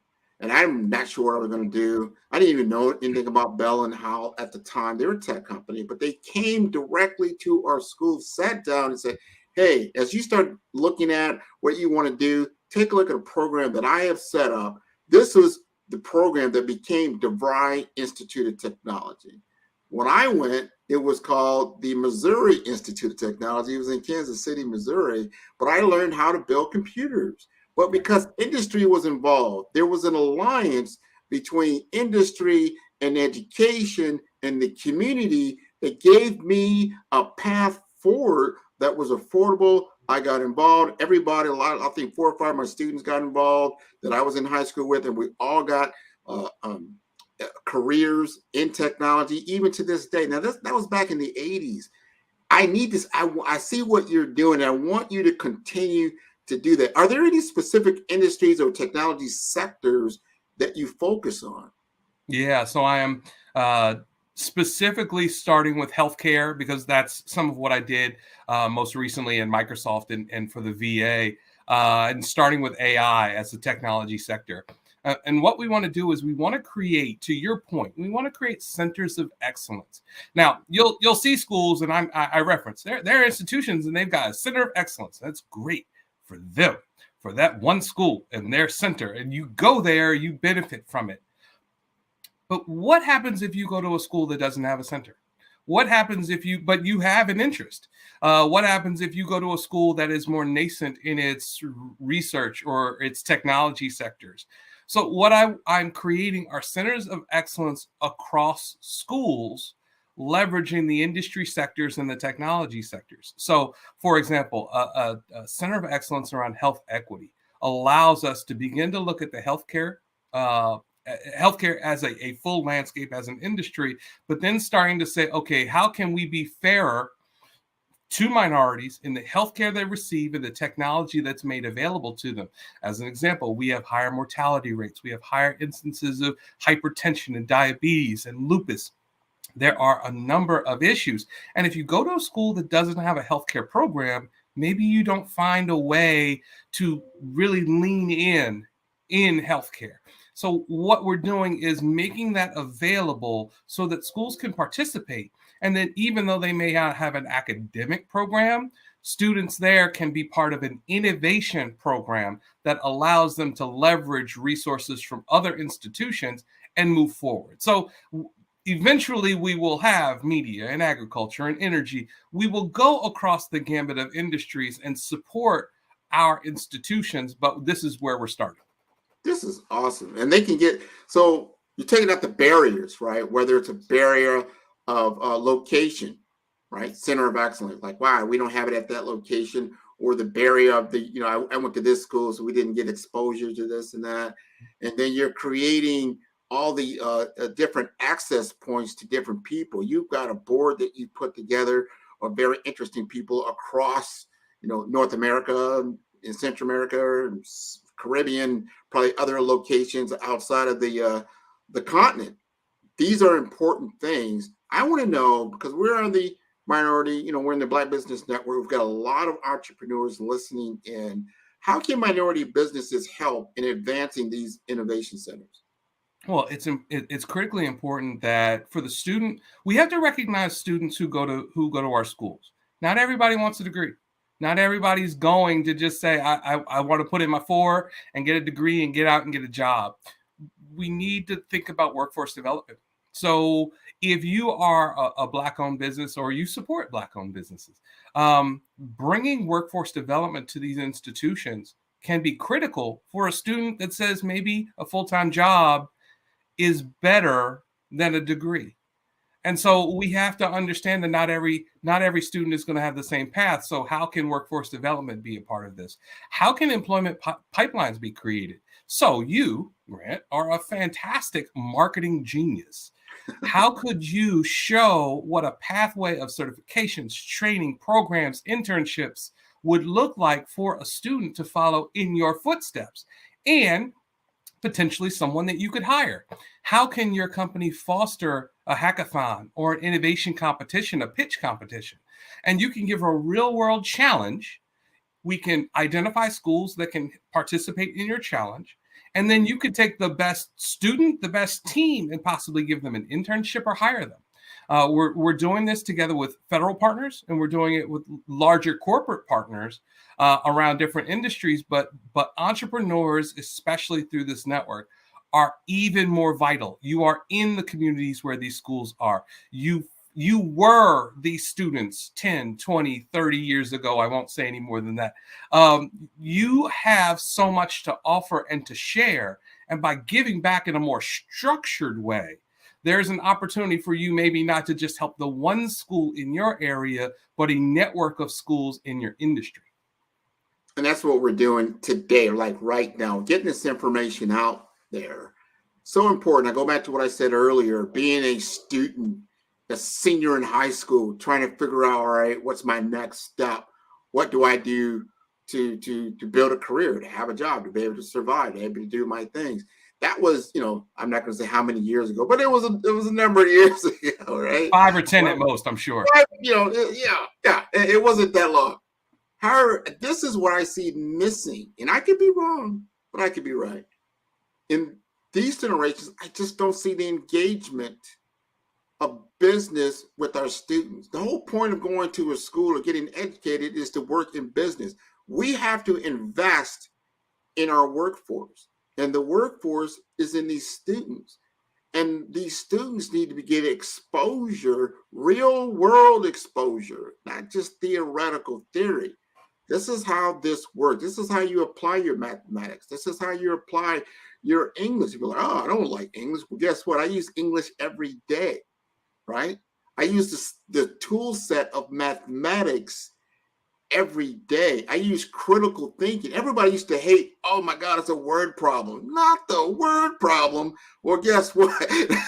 Word problems are the real problems that we deal with every day, situational awareness. So the more you get exposure, and then a critical point, we always talk about this, so important, and I see this so lacking, is the understanding financial principles.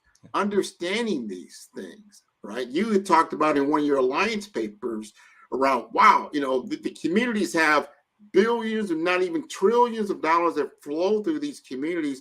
However, when it comes to investment dollars, I thought this just slapped me in the face, really. The investment dollars that goes into our innovation centers in these underrepresented communities is 1%.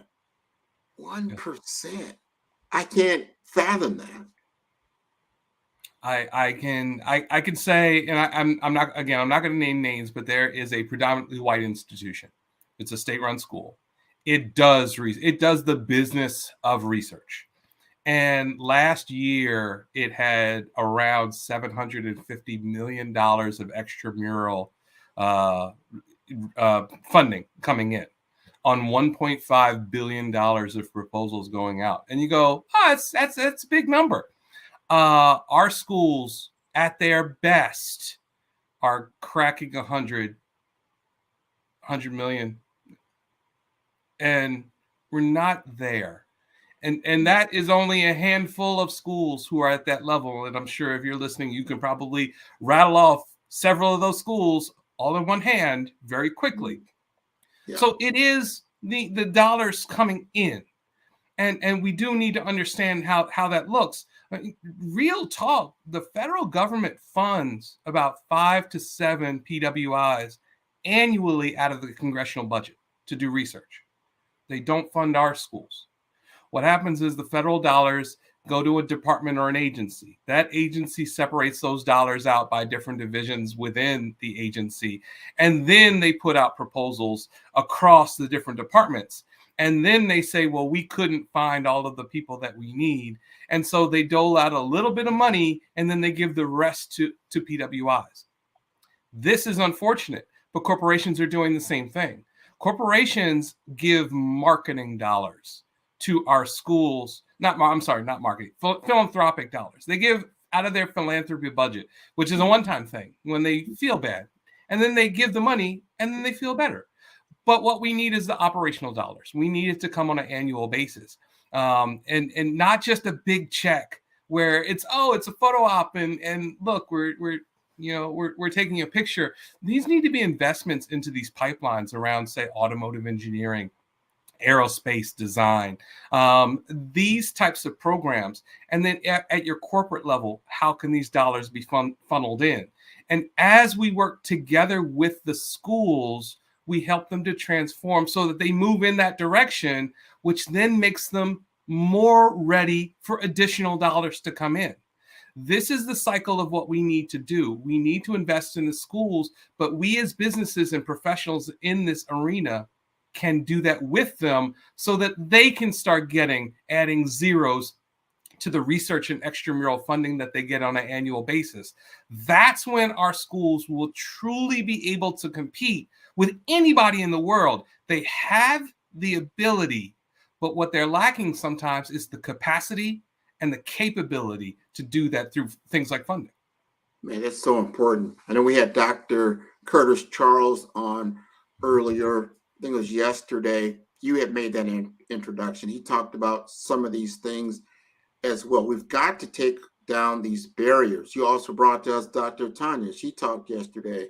You know her as well. You are in that circle where you have had exposure. I call it exposure at the high levels of what I call the digital transformation economy that's taking place. You also see the gap. It's like, oh, wow, where I grew up, our neighborhoods, our people, where do they fit in this world? Especially when you look at it from a context that we're moving into a creator economy. Yes.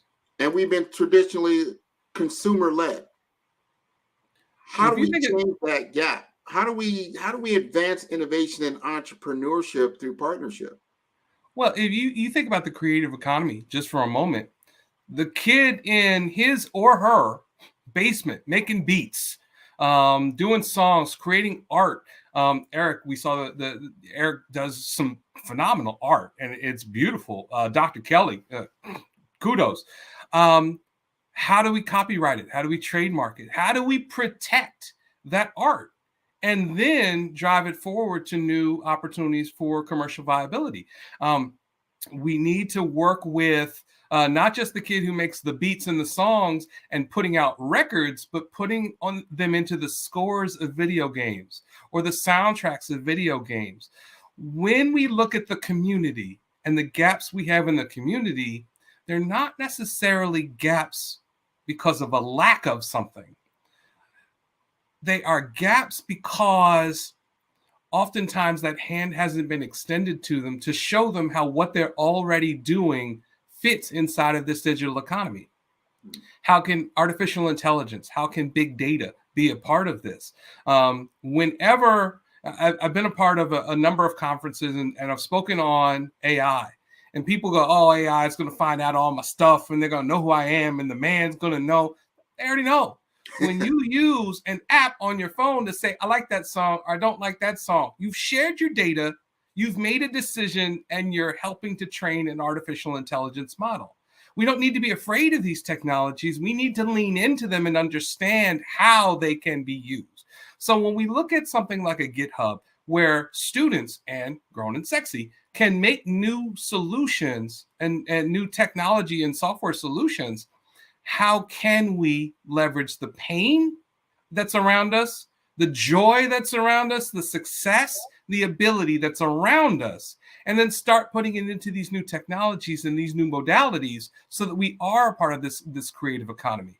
We can do all things, but we must start getting engaged and get into the arena to try and learn to do those things. That's it. We've got to let our kids know and our kids' know that they are part of this community. They're not on the outside of it. And they're already utilizing the tech. I had the same conversation. I was at an event in Palm Beach with the mayor was there, and a lot of people were there talking about STEM, which is science, technology, engineering, and math, right? And I said, you're already in a laboratory. You're already utilizing a cell phone. You're already utilizing tablets. You're already utilizing these gaming engines. You're already utilizing some of the greatest technology that's in the hands of mankind. You just don't realize it. And you're being creative. Man, don't get me on a game with one of these kids. I know I'm going to get blown away. Their dexterity, their flexibility, their creativity is paramount. We just got to get them engaged in the pipeline of the creator economy so they realize, wow, I'm just not this is not just a game anymore. I can actually create commerce. Wait, to that point, right there, time.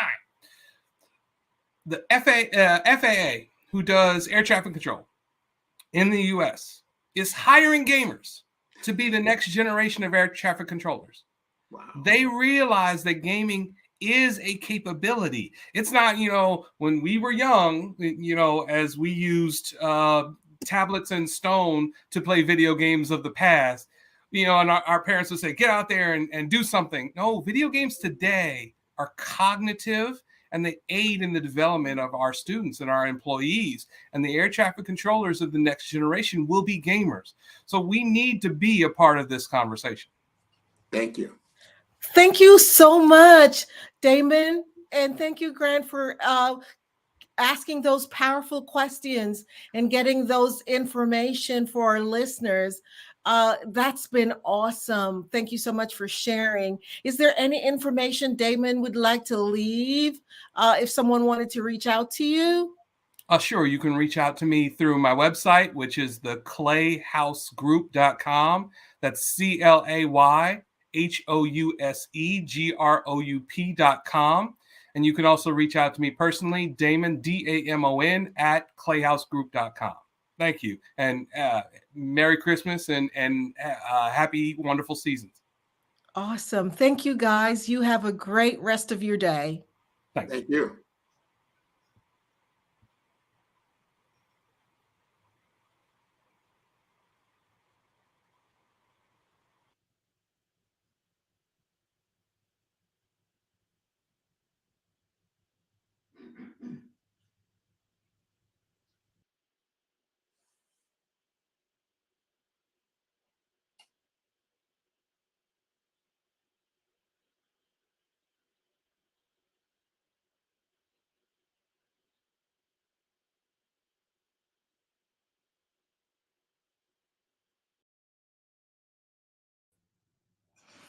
Remember, every dollar counts. So we want to remind you to donate to the scholarship fund.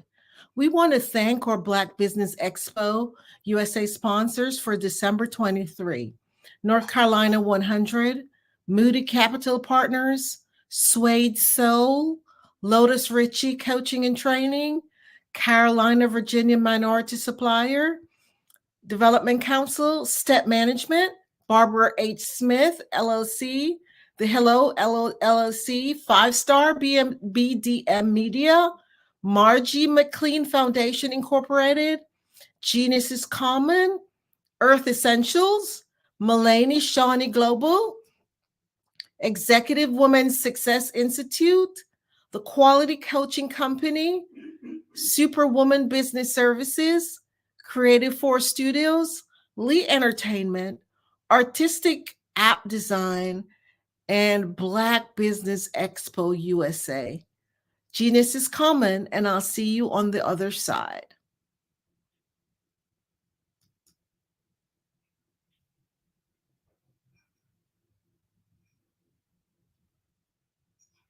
Hello, I am Dr. Eric Kelly III, the visionary strategist and founder of the Black Business Olympics. I invite you to showcase your Black-owned businesses on the Black Business Network global stage. The Black Business Olympics is a global Black Business Network platform that propels Black-owned businesses into the international spotlight. By showcasing your business on the Black Business Olympics platform, you can reach a worldwide audience of potential customers, partners, and investors. You can also establish yourself as a thought leader, an expert in your field, attract lucrative partnerships, and more speaking engagements.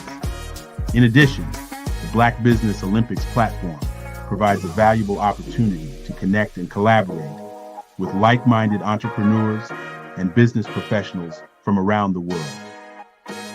This can lead to new business opportunities, ideas, and relationships.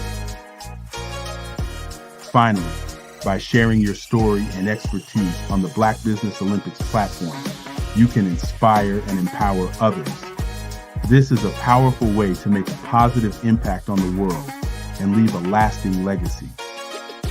If you are a Black-owned business owner I encourage you to seize the opportunity to showcase your business on the Black Business Olympics platform. It is a once-in-a-lifetime opportunity to make an indelible mark on the world.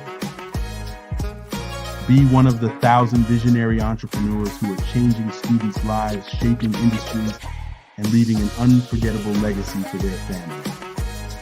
Unleash your voice on our global stage and watch your business thrive. Black Business Olympics is one of the largest Black business showcases in the history of Black business in the world. Yes, the entire world. Just give me a call today at 919-308-9090.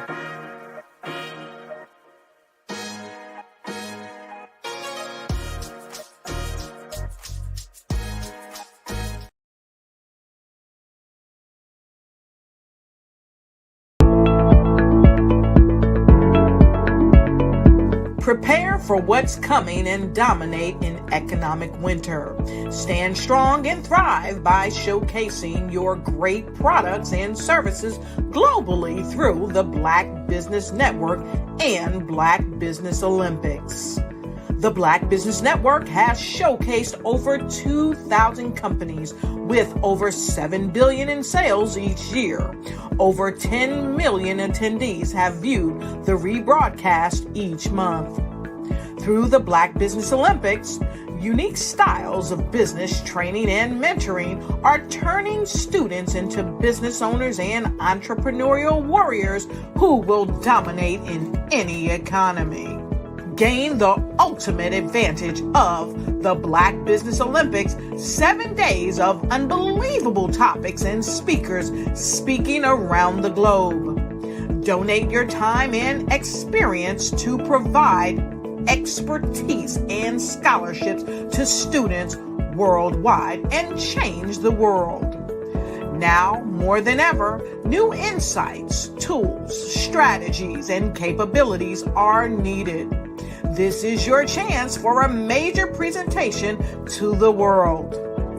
Fill out the form and join the more than 2,000 speakers who have presented to over 200 countries. Join the Black Business Network streaming live into the Metaverse, STEM City, Black Multiverse Enterprises, Hulu, Amazon, YouTube, iHeartRadio, Apple, Facebook, LinkedIn, Pod TV, IBM TV, Spotify, and Google Podcasts. Sign up today. Spaces are limited, and we will see you there.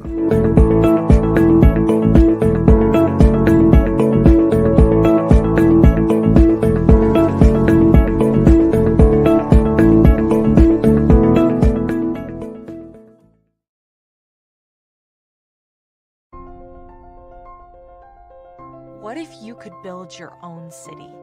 A place where every child can find nurturing people to help them achieve their full potential. A place where every adult can access job training support. Where health education is abundant.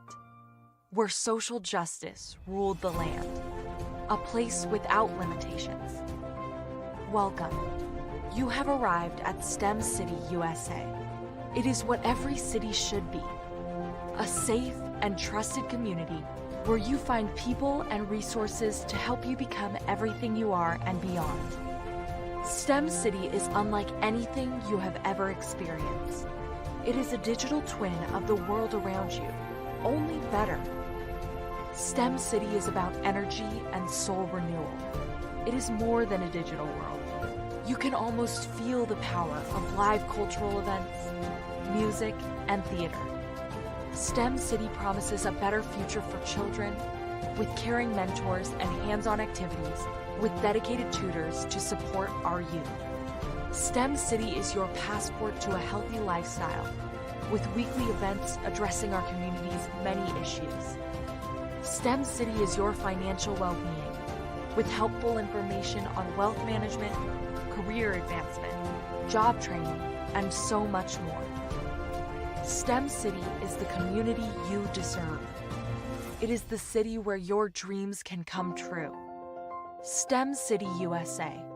a place in the sky that is accessible to all who reach for the stars.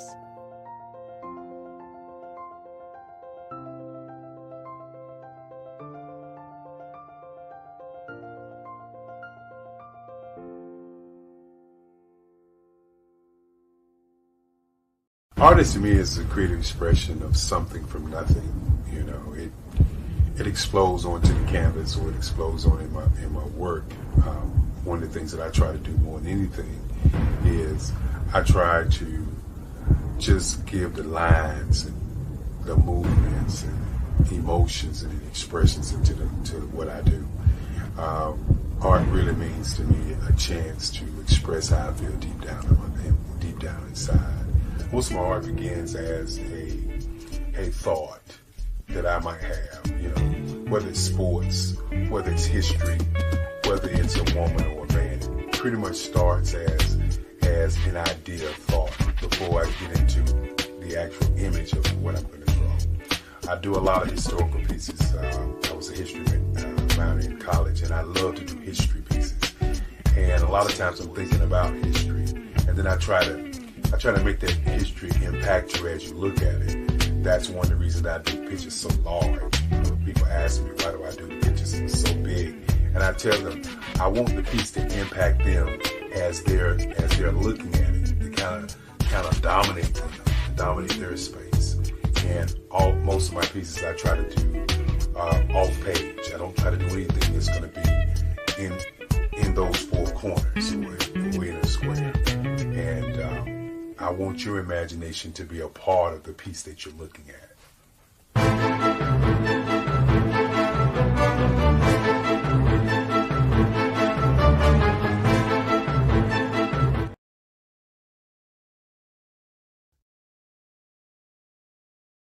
Follow the Brand TV broadcast host, Grant McGaw, as he visits with top executives and entrepreneurs to find out their secrets of success with their personal brand. Follow the Brand TV broadcast host as he focuses on brand development to build better relationships, bring value to your business, relationships, and career. You will enjoy listening to each episode that is tailored to speak to you directly. If you're looking for this type of clarity in terms of building your brand, you have tuned into the right station. Each episode will help you to shape a conversation in the 5-star BDM network of 20,000 professionals and become a springboard for your corporate engagement and business opportunities. Each guest will frame their story in the areas of personal branding, business development, career development, financial empowerment, and technology innovation. Grant McGaw explains why he is the CEO and owner of his own professional career. Grant is an accomplished business leader and entrepreneur who wants to give back to individuals to grow their personal brand strategy. Tune in as he weaves his story about new possibilities, while to you exceed expectations. If you love storytelling, this show will make for fun.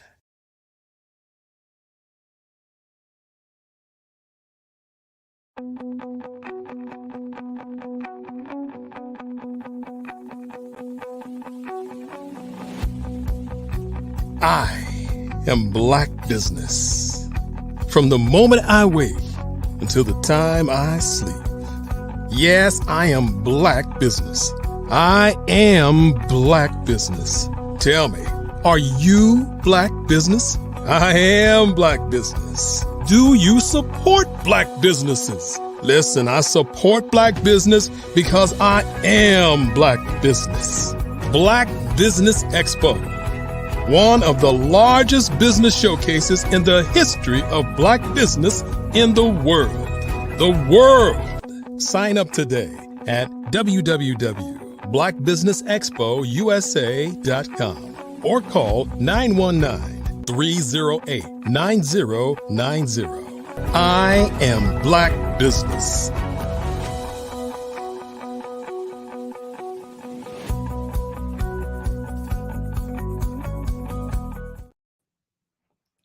Good afternoon, business owners, entrepreneurs, thought leaders, and corporations.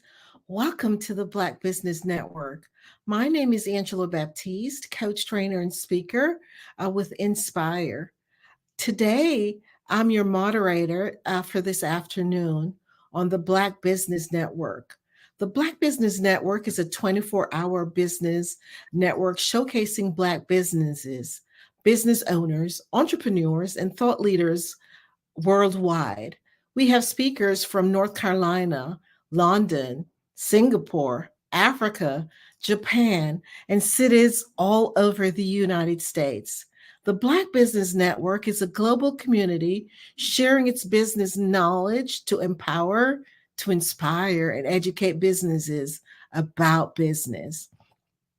Our next speaker is Henry Ward.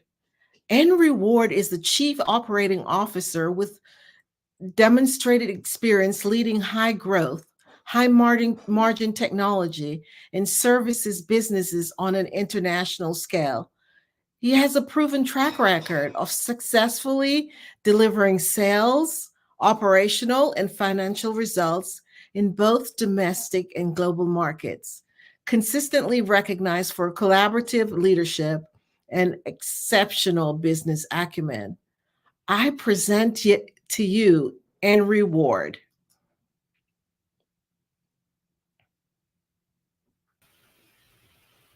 Hello, Mr. Ward. How are you? Awesome, Angela. How are you? Oh, doing well. It's a pleasure to have you with us today, and I look forward to learning more about what you have to say for our community. So you have a great time, and I remember, right, genius is common, and I'll see you on the other side. Thanks so much. How you doing today, Henry Ward? Grant, how are you? I'm good. I'm good. Getting over a little cold, but besides that, I'm good. Good. I like to hear that. You know, we're all into the holiday season. This is that time of year. Obviously, I'm in the Florida. You know, you don't always get the snow and the whole Christmas type effect. Right. But I'll take it. Exactly. Yeah, I wouldn't mind that this time of year at all. Yeah, it definitely comes into play, like a little warmth, but there's something to say. I used to live in the Midwest. I used to love the Christmas time. It wasn't usually super cold. It's nice to get that first snow. You really get that Christmas spirit kind of flows. But then when January comes around, you're like, all right, we're done. Winter really kind of kicks in. So until then, let's enjoy some things. Let's talk about some things. Absolutely. Around what you're doing from a business perspective. We have an audience out there. There's a lot of Black professionals, career professionals, people that have served on boards. That's one thing that you do. You help people to serve on corporate boards. Some have been on nonprofit boards. Some of them have to report to a board as a C-suite executive. And there's that mystery or that curiosity. How do we get to that level of actually serving on some of these corporate boards of major corporations? Talk to us about that. Absolutely. Thanks so much. So Be Direct is the first US-based but African-based corporate board preparedness and board search company.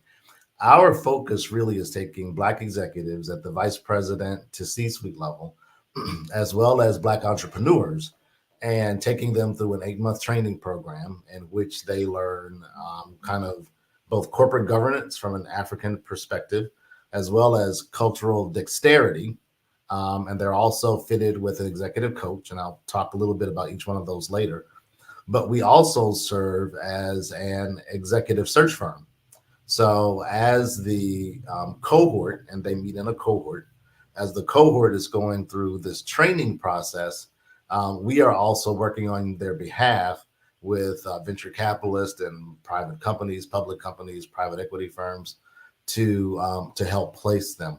And the reality is that most corporate board work here in the United States really goes to the C-suite or one level below. And that's regardless of color. And it is all about the network. There are many organizations that provide corporate governance training. We support all of those from a U.S. perspective. But the reality is placement is about what network do you have, and are you able to parlay your relationships into board work? And so we kind of fill that gap for U.S. Black executives and Black entrepreneurs while we are working on their behalf while they're going through the training to actually help them from a placement perspective. And like you said earlier, many of us, including myself, are very familiar with the nonprofit boards. And I fully support all nonprofit organizations. Nonprofits do phenomenal work. The reality is that with most nonprofits, they want you to bring a check. They're not interested in necessarily paying you for your work. And so with corporate board work, as many people know, there is compensation involved. Usually that compensation is in the form of both cash compensation and in equity for that particular company. And we help Black executives navigate that part as well. That's interesting. And when I heard from you were saying, a lot of that is exposure. Here's the deal. Like, we go through training, and we can be in leadership training. We get to certain levels in an organization, get to that VP level, you start looking forward. Sometimes you're like, all right, I want to eyeball a C-suite position, whether you're a COO, CEO, or some type of position. But then there's that board work. Sometimes you think of it as philanthropic work, or just something beyond. But there's a lot there. Help us understand, what is the day in the life of a corporate board executive? Yeah. So are you speaking specifically from what do they do from a board perspective, or what do they do from their operations perspective? Maybe both. What are those things that really the big questions that you get from a lot of your audience? Great question. So a couple of things. One, usually there are standing committees, and this is kind of from an international perspective. There are usually standing committees for most corporate boards. There's an audit committee, there is the compensation committee, and there is the nominating committee. Under the audit committee, there are other also kind of corporate governance things, and I'll kind of talk about each one of those. So the board usually will meet on a quarterly basis, in person many times. Our program is set up where we are positioning these U.S. board members to be able to meet virtually and come in once a year for the annual meetings. But each one of the committees have their own committee work that they do. From an audit committee perspective, they work with the CFO and the other parts of the organization to help, audit the books of the company. The nominating committee actually is important because its role is to vet out and nominate the next board directors that will come on board. The operating executives give much attention to the compensation committee because the compensation committee is the one that actually sets the compensation for the C-suite and the rest of the executive team. So obviously, if you are an operating executive, if you're a C-suite executive or one level below, you really want to make sure that you're in good favor with the compensation committee because they're the ones that are setting your paycheck. So those are kind of the standing committees of the board, and those committees have their own committee work that they do throughout the year. And then on a quarterly basis, the entire board gets together for quarterly board meetings, in which usually there's a presentation deck that is presented to the board in terms of how the company is running, what the financial projections are, for the next quarter, how they did for the prior quarter from a financial perspective. And all of that is the role of the audit committee to make sure that all of those things are done well and in order. And what's really interesting is a lot of attention comes to the audit committee really because of Sarbanes-Oxley, what's known in the industry as SOX. big S, small O, small X, SOX. And many people may know that Sarbanes-Oxley is a legislative name, and it was given that name by the two legislators. Sarbanes was one legislator, and Oxley was the other operator. And it came out of the Enron fiasco. Many people may know the implosion from a financial perspective of Enron. And so out of that, Congress put into effect these legislative rules as to how companies should operate from a financial and compliance perspective. And so, although from an African-centric perspective, there's obviously no Sarbanes-Oxley, there is attention given to compliance and regulatory issues in terms of how boards work.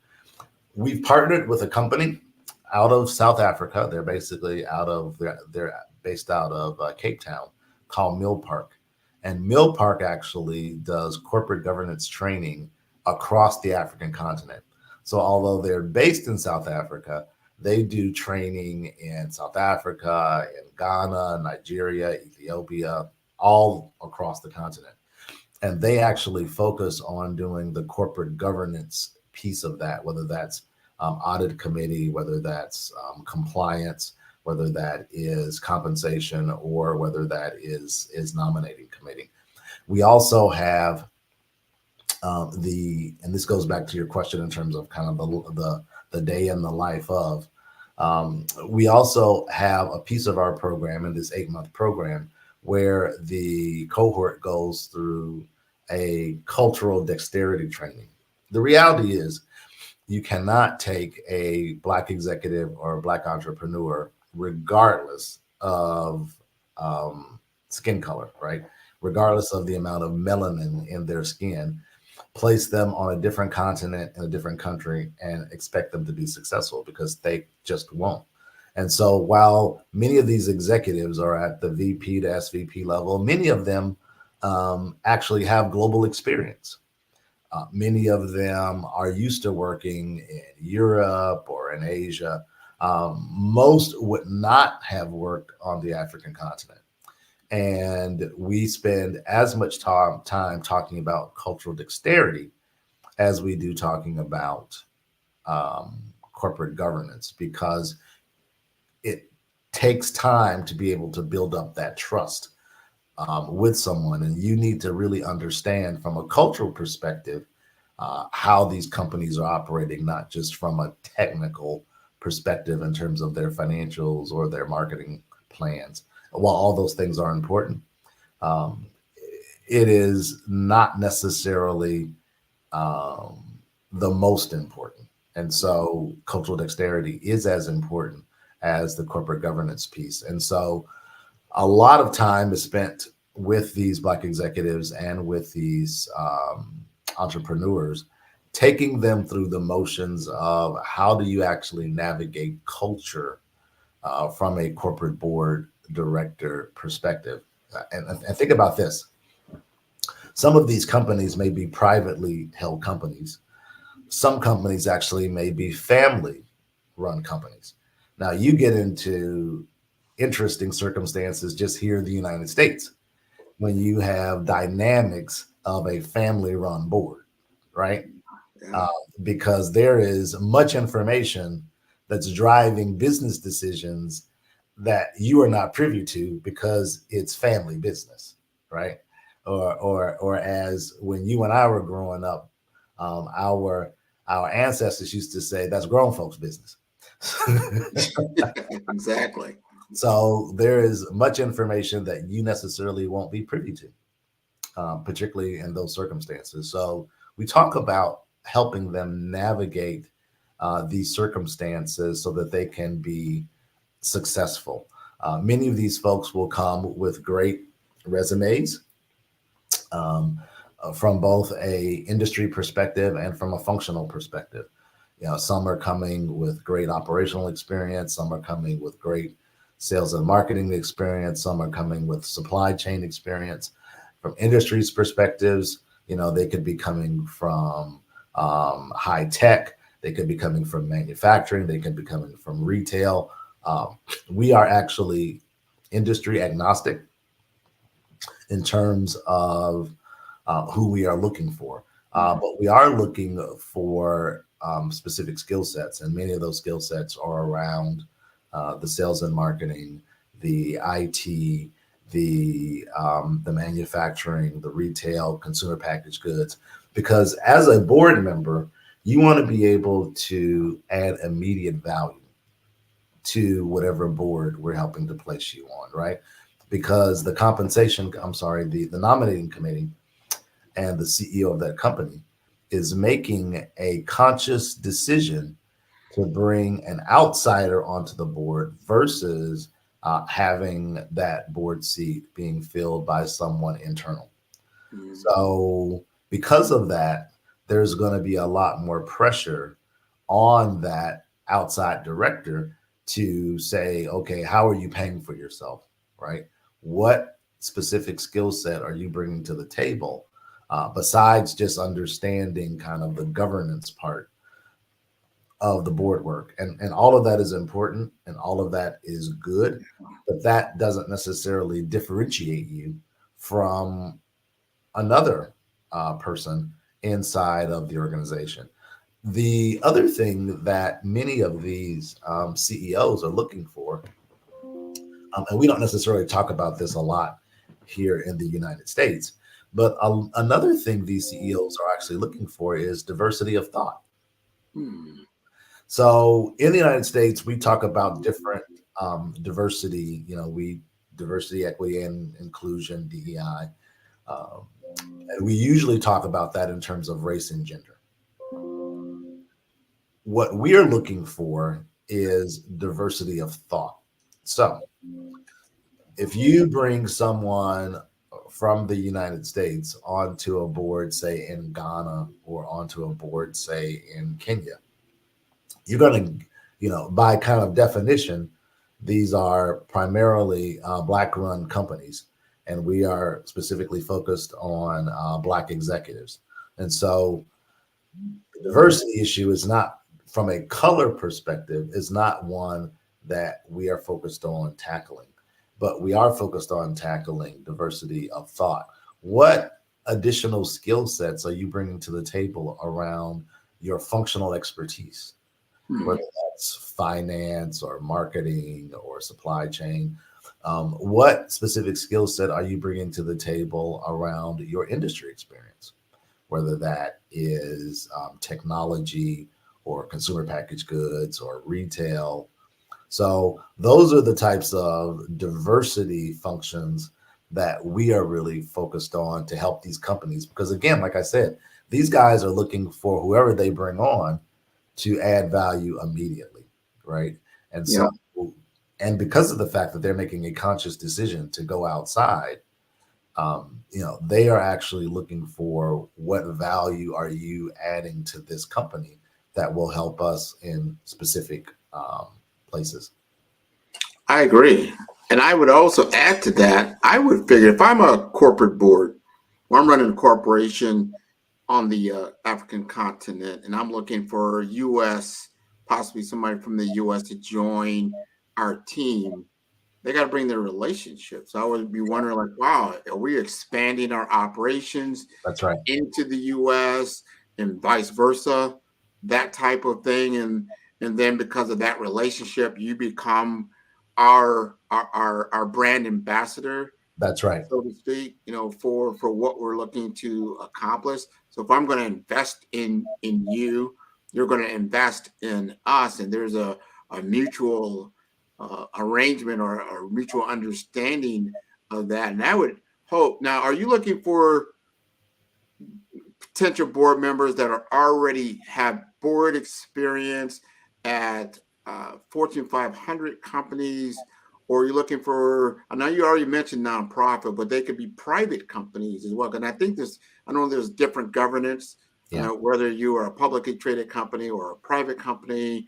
And then does that, and you said you have an executive search firm, does that limit you? It's like, wow, we really are looking at a handful of people, or do you have a nice pool of people in which you can source from? Yeah. What's really great about Be Direct and our program is that we actually are looking for folks who have board experience and who have no board experience. We're looking for folks who are both corporate executives and who are entrepreneurs who are seeking to expand their own corporate governance. And so for us, it's kind of all of the above, which is great because it obviously opens up that aperture, it opens up that lens for us to be able to pull in more folks into the organization. And so knowing that even for those who have U.S. corporate board experience, and we will have many people that will come to us and say, well, I'm already sitting on a corporate board right now. And so can I just kind of skip the corporate board piece for Be Direct and just kind of go to the cultural dexterity training and hop on a board? The reality is, while it's great to come with experience, that experience is going to be different on the African continent because the rules are different on the African continent. On the African continent, there is something called King 4, and it's Roman numeral 4. Yeah. And it's 4 because it's kind of the fourth generation of these kind of best practices around corporate governance. And it was originally created and started by a retired South African Supreme Court justice who, as Nelson Mandela was ascending to the presidency in South Africa, he was trying to figure out best practices around corporate governance. And how do you make South Africa more of an open society regarding corporate governance? And how do you take best practices from the US, from the UK, from other countries, and put them together in a corporate governance perspective? And so while someone in the US may say to us, well, I already sit on a board in the US, so I don't really need corporate board training. Not necessarily true, because although 80 to 85% of corporate governance is the same from an international perspective, that 15 to 20% does make a difference. And that's why we've partnered with this company to teach corporate board governance from an African-centric perspective and not just from a U.S. perspective. And I'm glad you brought that up because you're talking about some of the differences. King 4, I'm not familiar with that. Others may be. A lot of my audience that I'm connected with, and I'm connected with a lot of people, especially in healthcare, information technology. Yeah. A lot of on the healthcare side, they are already C-suite executives, and pretty large, substantial hospital systems across the U.S. Is there interest in what you're doing, what you're seeing on the African continent? Wow, I'd like to see expertise how you're doing things in the U.S. that can extend from a healthcare perspective in your area. Absolutely. Prior to me joining Be Direct, I actually had a fairly extensive background in healthcare IT, in healthcare tech, both on the clinical side and on the revenue cycle side. And so absolutely, whether that's healthcare tech, whether that's fintech, whether that is just from an actual clinicals perspective on the healthcare side, there is definitely a need to be able to take those skill sets and move them over. Let's say, for instance, that you've got a executive in a healthcare IT company who's responsible for doing clinical applications for major hospitals, or who's responsible for doing their financial systems or their billing systems from a revenue cycle perspective, and that person is at the VP level or higher, that person we actually absolutely would be interested in taking through our program, because healthcare IT is growing globally, not just in the United States.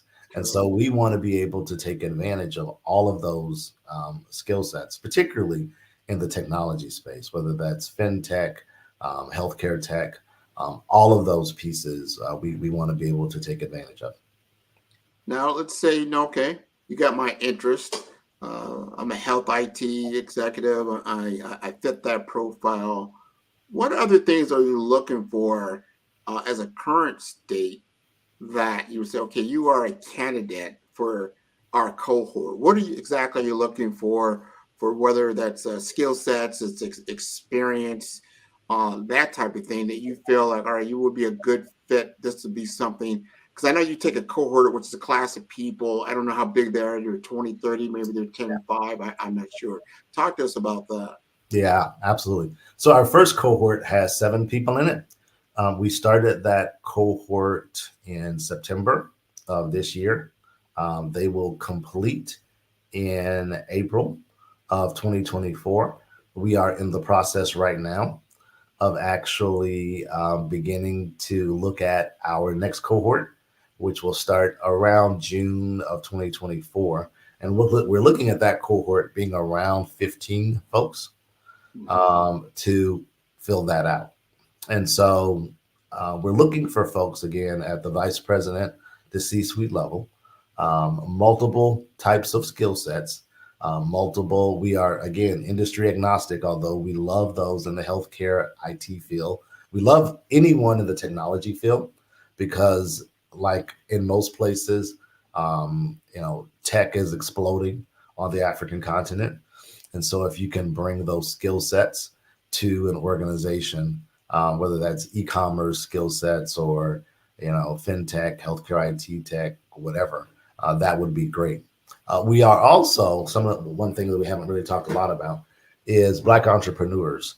And we're mainly looking for Black entrepreneurs who are currently running multi-million-dollar corporations, because we want to be able to place them on boards that would be multi-million-dollar US corporations, right? And so you really can't say to someone who on the African continent who's running a $30 million US type of business that someone who's kind of a solopreneur who is 100,000, 150,000 is going to be able to really add major value to them. So for Black entrepreneurs, we're looking at entrepreneurs who are currently running multi-million-dollar US businesses, and it could be domestic or global, in order to add value to a corporate board there. Now, there are folks who, some of them may come with nonprofit board experience, and that's great. It's great to have that background in terms of governance, in terms of meeting governance. We will teach you the corporate governance piece. So, that's great. Whatever experience that you have or don't have is perfect for us. What we have found from a market research perspective is many of the Black executives who are currently on boards in the United States are C-suite or one level below. And it really is a closed club. And the first question in the United States that you get asked when you are seeking board work is, what boards do you currently sit on, right? Yeah. So it's almost like getting your first job.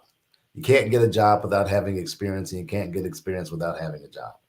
Right. So one of the things that is our kind of secret sauce, if you will, or our really major value add is we are able to take folks who are not necessarily getting the opportunities here in the United States, particularly from a corporate perspective, particularly at that VP to SVP level. And we're able to take them through this training and position them for board work on the African continent, such that once they have that, 2-3 years of experience on an international scale, they can then come back to the United States and actually be able to get on US boards because now they're coming with experience. Ah, man, that's valuable, man. I like where you're going with that. I like where that's seen, because that's usually the problem here in the US. You just stated it. You don't have the prior experience. Where can you get the experience? I want to ask you about time commitment. Yeah. Because somebody's running a multi-million-dollar company here and they want to be on a board. That's right. On the African continent. How much time do you really need to focus? And you said sometimes you got to think about that. Even if you get on a board over there, then you got to serve for a amount of time. And I don't know if that's all virtual. You got to be on prem as well. Yeah. Give us an idea about that. Yeah. So the way that we're positioning these executives, because they are obviously US based, when we are working with companies on the African continent, we're positioning them such that most of their work will be virtual.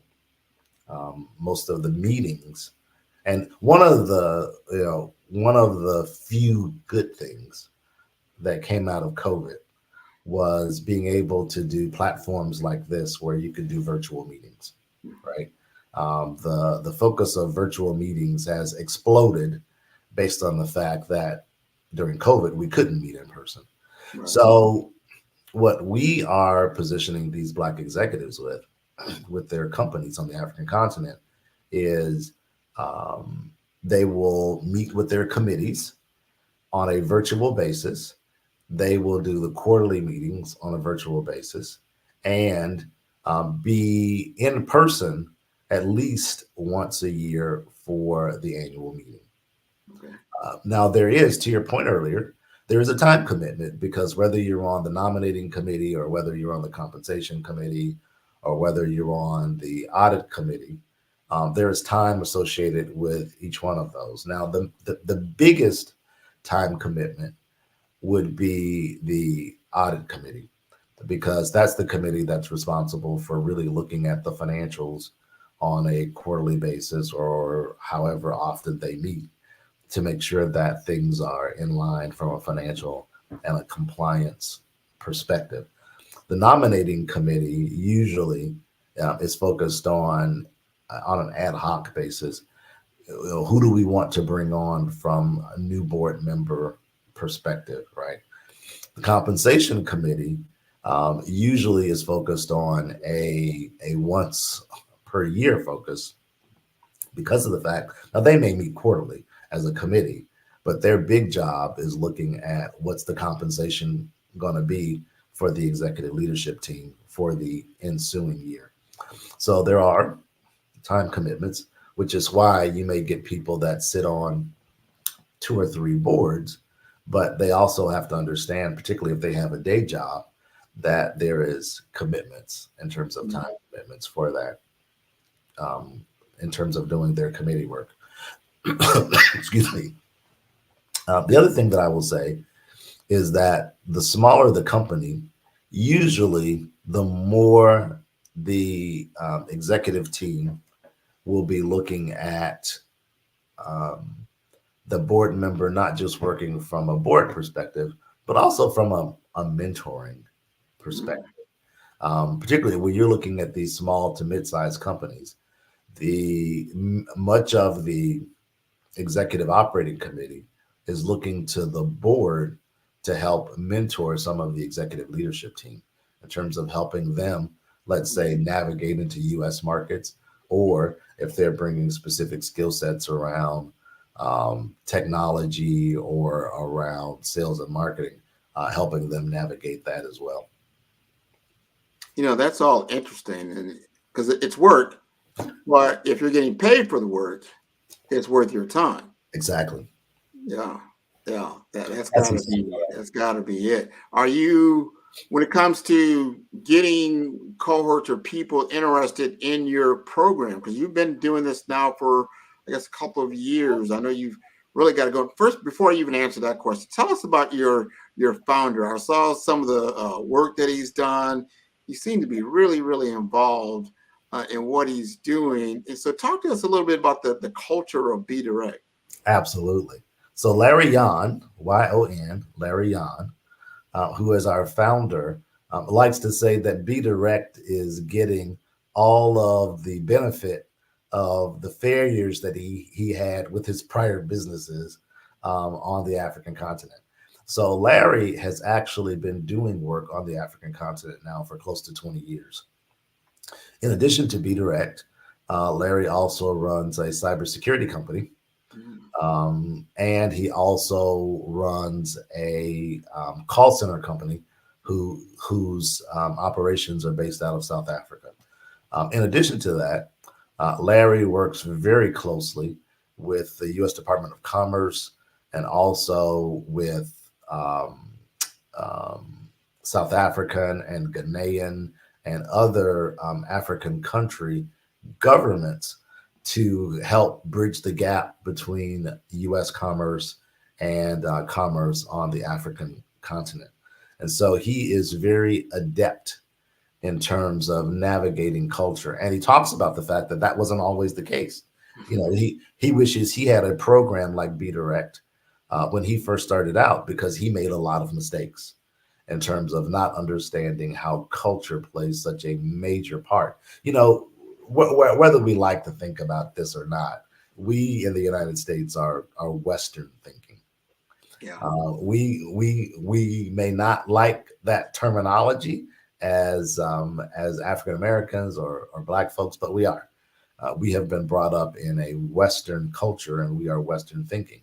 And in terms of business, Western culture is all about, okay, let's move past the pleasantries and let's get to business, right? You know, time is money, and I really don't have a lot of time, and I'm trying to make a lot of money. So, you know, let's get to business. In other cultures, that's not very true. Doing business on the African continent is more akin to doing business in Asia, whether that's Japan or in China, where you spend a lot of time building relationships first before they actually want to talk business with you. And so Larry actually brings all of that experience to the table in terms of understanding how do you navigate culture. And it is because of his relationships with companies on the African continent, because of his relationships through the U.S. Department of Commerce, because of his relationships with senior leadership in government in South Africa and Ghana and Kenya, that we're actually able to be successful in terms of the placement piece of this puzzle. Because if you didn't have that relationship, and it's not unlike here in the United States where placement is about relationship, that's not uncommon on the African continent as well. And so it's because Larry Yon, our founder, has those relationships. We're actually able to be successful in terms of helping people not just navigate culture, but also helping them to get in front of folks who are major decision makers. And you got to be a part of that whole pie yourself. Relationships are so key. Experience is so key. And he must have looked out and just saw, like, here's a gap, here's an opportunity. I like his breadth as far as being in cybersecurity. I would say I'm in tech, so that makes a big deal. You know, that resonates with me. Contact center, call centers, that gives you a lot of connectivity, a lot of connections with a lot of different groups. That's right. And his government relationships that he's got, you know, all of those are important. Now, your team in the U.S., where you sit, are there, a number of people on the Be Direct team that also brings another avenue of skill sets to the table? Absolutely. So the three principal officers, if you will, the executive leadership team is Larry Yon, who's our founder and CEO, Andre Ward, who is our chief transformation officer and also our chief growth officer, and in full transparency, also my brother, and me as chief operating officer. So we make up the primary executive leadership team. A critical piece of the puzzle that Andre brings to the table is this focus on the cultural dexterity piece. So in addition to being the chief transformation officer for Be Direct, Andre also runs a consulting company called Coffrey Ward Corporation. And he has done leadership training and cultural dexterity training and diversity training across the globe for major Fortune 500 companies. As a matter of fact, there was a time, 10 or 15 years ago where the top 10 to 15 corporations on the Fortune 500 were his clients. So, and he still has top Fortune 500 companies as his clients. And so one of the things that Andre does is he leads our cultural dexterity training. And that part is critical because Andre actually has done training not only here in the United States, but across the globe and in specific on the African continent. So our primary markets are South Africa, Kenya, Ghana, and Tanzania. And Andre has actually led dexterity training and leadership training in all 4 of those markets on the African continent. And so that is critically important for us. One of the other things that Andre does is there's a tool that he asked each one of the cohort participants to take. It's called IDI. And what it's a tool that actually measures cultural dexterity. So the person does a self-assessment of how they think they are from a cultural dexterity perspective. And then the tool gives them a score in terms of how they would be perceived from a cultural dexterity perspective. And it's can be very eye-opening. I remember the first time I did my first 360 performance appraisal. And, for those who are not familiar with a 360 performance appraisal, it's focused on 360 degrees, right, which is a full circle. So it's one in which not only your direct manager appraises you, but your peers appraise you, and also your direct reports also appraise you from a performance perspective. And I will tell you, those 360s are very humbling because many of us have a much higher sense of our own performance than is the reality. And so the IDI tool is also very humbling for for many people to see, because they have a sense of how they perceive themselves in terms of being open from a cultural perspective. And then they get their scores back to say, you may not be as open as you think you are. One of the things I didn't talk about earlier is that in addition to the cultural dexterity training and the corporate governance training, each person in the cohort is assigned their own executive coach. That executive coach actually is based out of the African continent. And what's rare and wonderful is not only are they certified international executive coaches, but they also bring domain knowledge regarding corporate governance. So they are used to working with corporate board directors and coaching them, which is phenomenal. Now, that company actually happens to be run by a Black female based out of South Africa. Okay. So we really were very fortunate to be able to partner with her. And so she and her team will get the IDI assessments, and then she will work and her team will work on an individual basis with each one of these cohort members to coach them in terms of, here is kind of what we saw from your assessment perspective. And, I know what you're learning in the classroom. That's great. You'll need that. But, in order to be successful, here are some of the things that, we suggest you work on from a cultural dexterity perspective. This is great. Sounds like a fantastic program. I know you're getting through. I can't wait to get the feedback, get some testimonials from those that have gone through the process and the value that they're bringing to their prospective organizations, what that all looks like. And then as you start to get more and more, now are you looking to do, every quarter to have a new cohort, or is it every 6 months, or what's kind of your cadence? So the goal for us is to run at least 2 to 3 cohorts per year. We started our first cohort in this September. It will end in April. We will begin cohort 2 in June of 2024. But once we are, really up and running, our goal is to run 2 to 3 cohorts per year, with an average class size of around 15 to 20 people. Okay. No, that makes sense. That makes sense. And then once you've placed them, does Be Direct stay involved? Kind of what does the aftermath look like? Yeah, great question. And so once we've made the placement, we, from a direct perspective, are not so much directly involved. However, we certainly are going to be keeping tabs on each one of these folks that are placed to make sure that things are working well, and if there's anything that we can change from a go forward perspective. Because once they are actually with a company, then they actually have an individual contract. They're no longer contracted with Be Direct.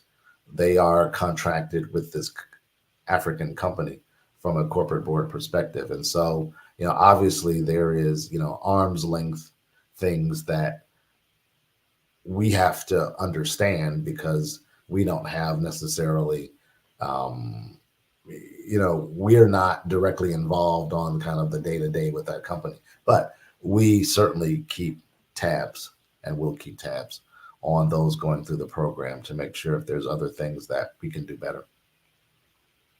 That is, first of all, I want to commend you for what you're doing. I think that is so important. I've, like I said, I've been exposed to certain boards. Most of those or companies somewhat similar to Be Direct, in that they are developing Black professionals to serve on corporate boards here in the U.S. I have not heard of those that are helping Black professionals to serve on boards directly in the African continent. I think that is a wonderful service. So I applaud you for all that you're doing in your work. Thank you so much, Grant. It's always great talking with you. Absolutely. See, Angela is back. She's on mute right now. I think she's giving us the signal. I think you're still on mute, Angela.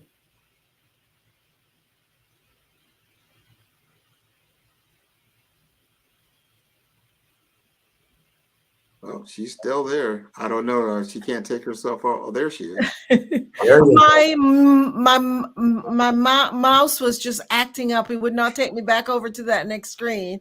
So thank you so much for sharing wonderful expertise on this business show. So thank you so much. Is there any last words that you'd like to leave? And just share with us your contact information. Absolutely. So for those who are interested in learning more about Be Direct, our website is www.globalboarddirector.com. All one word.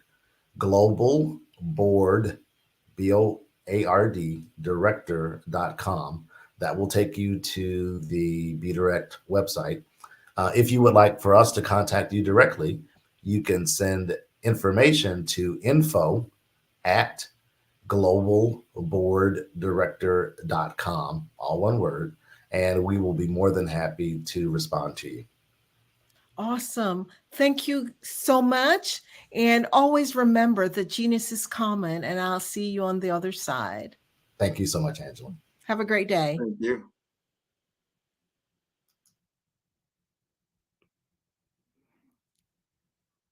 So I wanted to go ahead and promote the scholarship about the Black Business Expo's mission is to raise funds for high school seniors going to college or K through 12 entrepreneurs.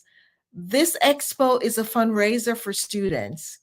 you may go to www.blackbusinessexpousa.com to donate to the scholarship fund or use the Cash App. The Cash App link, it's $BBX USA. Our goal is to give laptops and up to $5,000 to 10 students. Students can register online at the www.blackbusinessexpousa.com. Remember, every dollar counts. So we want to remind you to donate to the scholarship fund. We would like to thank the Black Business Expo USA sponsors for this month, December 2023. NC 100, Moody Capital Partners, Suede Soul, Lotus Ritchie Coaching and Training, Carolina, Virginia Minority Supplier Development Council, Step Management, Barbara H. Smith, LLC, the Hello LLC, 5-Star BDM Media, Margie McLean Foundation Incorporated, Genius is Common, Earth Essentials, Mulaney Shawnee Global, Executive Women's Success Institute, The Quality Coaching Company, Superwoman Business Services, Creative 4 Studios, Lee Entertainment, Artistic App Design, and of course, the Black Business Expo USA. Thank you so much for sponsoring the Black Business Expo. Remember, genius is common, and I'll see you on the other side. Did you know that approximately 333.34 million businesses exist today, according to a report from 2021? And you may be one of those businesses, or maybe you're not in the business market yet, but you're aspiring to be a business owner. Well, guess what? You're in the right place at the right time. Because let's face it, everything is about timing and opportunity. Hi, my name is Dr. Lotus Richey, and I'm the CEO and founder of the Lotus Richey Coaching and Consulting LLC, along with the Lotus Richey Ignite Show.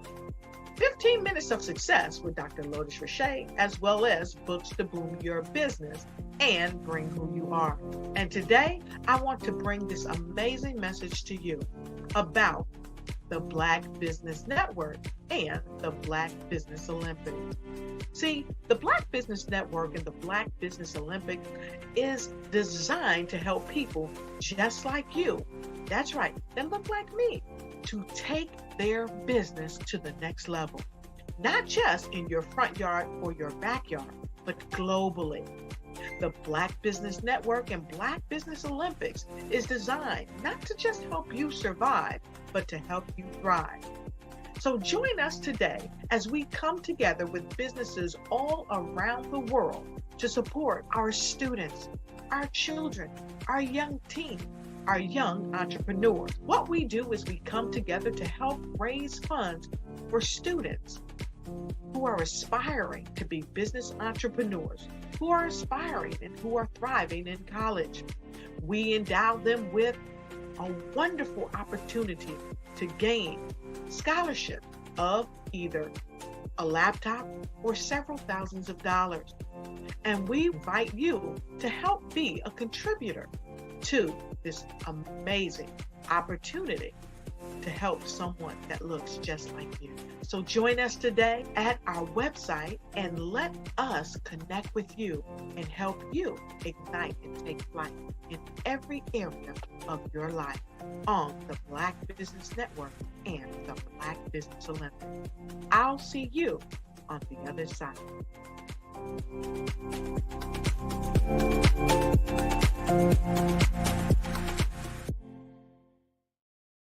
Content creators, welcome to Babe Unite TV. Hey, are you struggling with having your content stand out from the crowd? Or is it that you're overshadowed by others who have more resources, followers, and influence? The good news is wherever we are, you are too.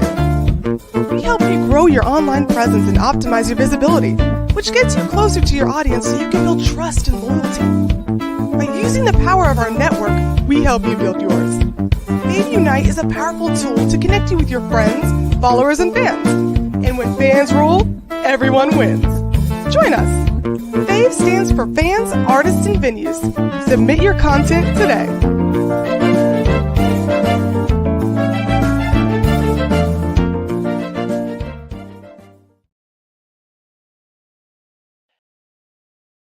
I'd like you to imagine with me, if you will, opening an app where you can collaborate with like-minded individuals from around the world, get inspiration and in-app tools to launch and grow your business, as well as share your knowledge and earn compensation, all in one app. Well, the name of that app is Truso, short for Truly Social. Hi, I'm Matthew Newman, the founder and CEO of Truso, a new concept in social media. Truso is designed from the ground up to be a platform that's both social and empowering for all its users. How exactly do we do that? I'm glad you asked. First, Truso brings the world together via video. Psychologists assert that video provides a significantly more effective connection than audio only. When you enter a community on Truso, you're face to face. Second, on Truso, you don't have to have 1 million followers to monetize. Our business model allows all hosts and moderators to monetize, no matter the size of your following, by 1, producing fee-based content, and 2, inviting others to join the platform as subscribers. Even more, Truso has an in-app resource library with over 100 free resources, forms, and documents to help you build your brand and grow your business. Third, Truso is inclusive. The deaf and hard of hearing communities make up 360 million people worldwide. Unlike audio-only apps, Truso embraces its community, providing a networking platform that allows them to participate via video and closed captioning. We even have a deaf and hard of hearing foundation in the works as well. Fourth, Truso is both social and safe. We refer to Truso as a virtual extension of the beauty shop, barbershop, and brainchild of the community. A place where there's laughter, along with wisdom, growth-oriented conversation, and genuine connections in a safe space. Truso even has proprietary security to ensure we maintain a safe environment for everyone. Where are we at now? Truso is live, y'all. We've launched in beta and we're acquiring users daily. We have an incredible development and marketing team, plus amazing celebrity influencers at the table, helping us spread the word around the globe, beginning within the African diaspora and beyond by creating a safe space for growth, connection, and collaboration. We're truly excited about Truso. We've created something special for which there is a global market. And we invite you to embark on this journey with us as a shareholder. The future for Truso is truly bright. Join us and let's go there together.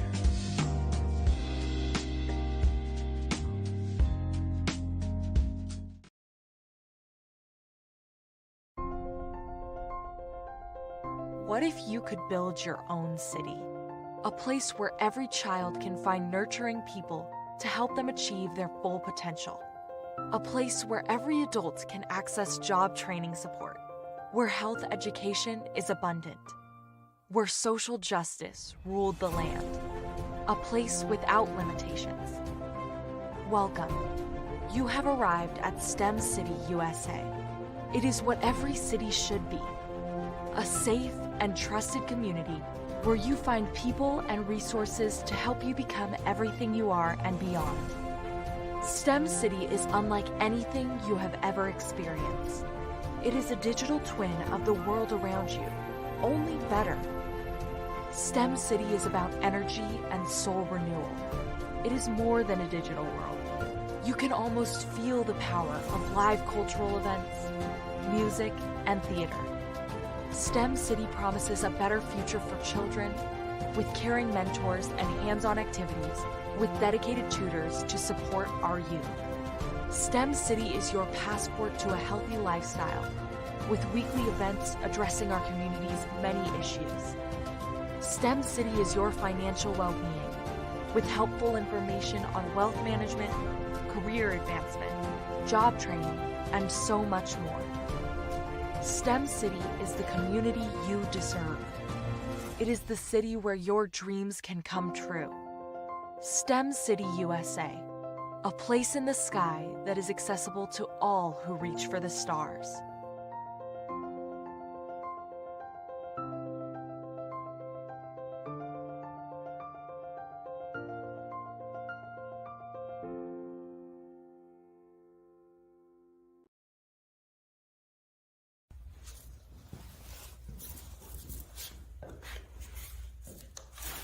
How you doing? I'm Rodney Allen Rippey. Yeah, the child actor. Well, now, leading man. Some of you might remember back in the day, the Harlem Globetrotters popcorn machine. Remember that? Well, it was a Saturday morning special that would come on, and I was there with Geese and Tex and Meadowlark Lemon. Remember the show? Well, I had a great time. And I have to say a huge, huge thank you to all my fans out there. Thank you for all the years of support. I went on from the entertainment industry. I started getting into producing and directing. And now, hey, here I am. I'm a studio executive here in Burbank, California at 2526 Studios.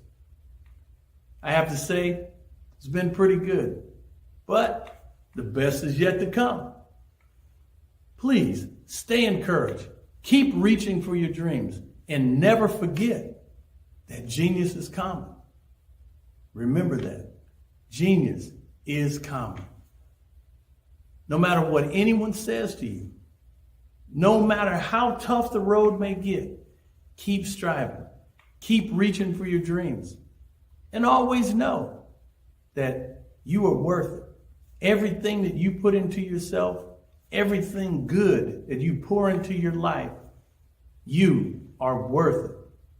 And when the times get tough, when things don't go exactly right, it's okay. Dust your shoulders off. Stand up strong. And remember, genius is common.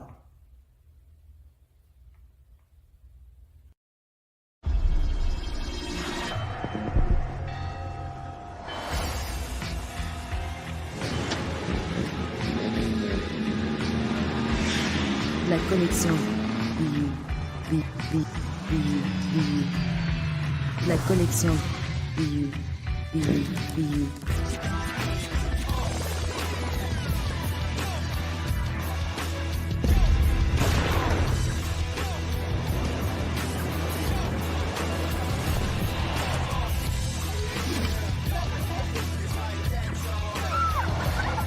In a world obsessed with the cult of celebrity,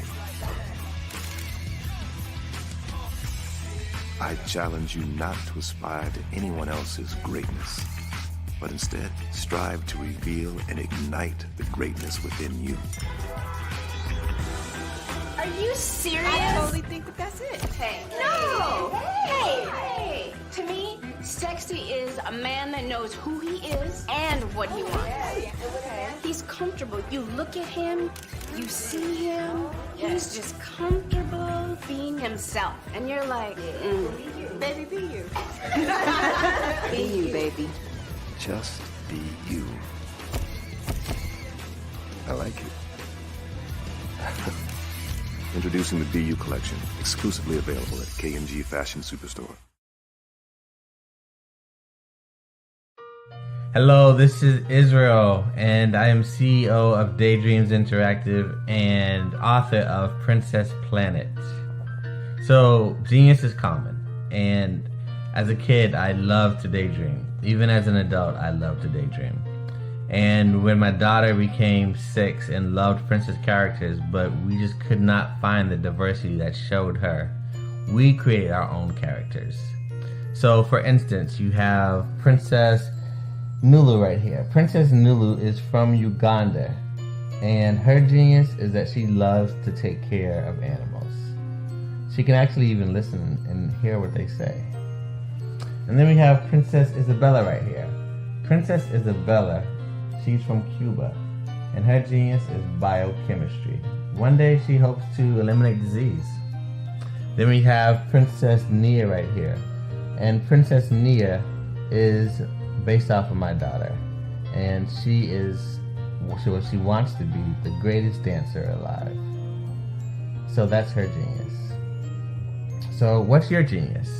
My genius is my imagination. Genius is common.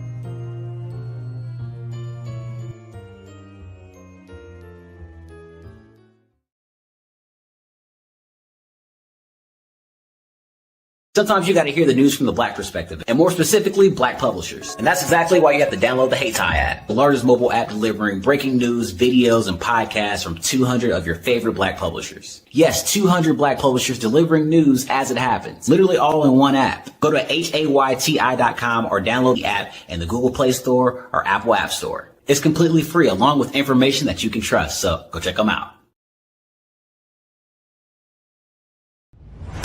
Social media is evolving. It's more vibrant, more colorful, more energetic, and so are you. It's not just photos anymore. It's video, it's audio, it's subscriptions. And now there's Fanbase, a new monetized social network. Fanbase delivers the complete native app experience with full content monetization for every user. No algorithms that shadow ban your engagement or growth, and no ads. Follow anyone for free and subscribe directly to your favorite creators for $4.99 a month. Plus, show some love by tipping on any post. Also, make a Fanbase page and monetize your content the same way. Finally, connect with your followers by posting the amazing content you already create. And now, get paid for it. It's time to energize and monetize, because everyone's a fan of something and everyone has a fan base.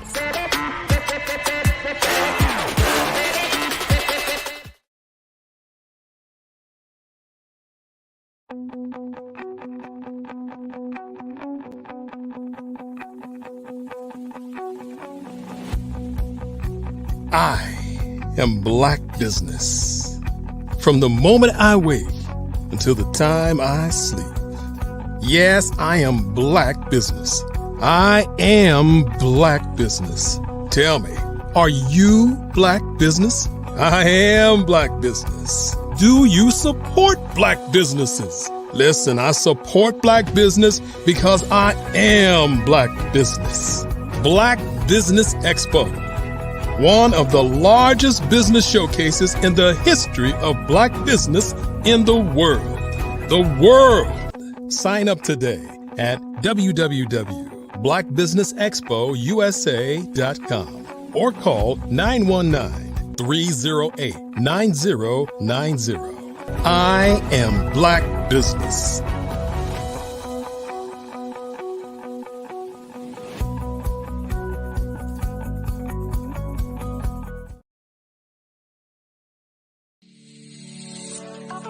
Did you know that our black dollar only lasts for 6 hours in our community? Yet other communities, their dollars last for 19 to 30 days. The Black Wall Street Nation. Black Wall Street Nation. Yes, that's why we created the Black Wall Street Nation. Black Wall Street Nation is a centralized directory available to all Black businesses across the world. It was created for businesses like you, the ones that want to start and the ones who have a dream that have already started, such as businesses like Drop in a Bucket Productions, Valito Foods, Sugar Tea Branding Firm, All the Dazzle, Bun Cakeaholic, Miss Riot, and you. We'll have marketing, seminars, and some funding coming soon just for you. So, we want you to come and join us. www.blackwallstreetnation.com. See you there.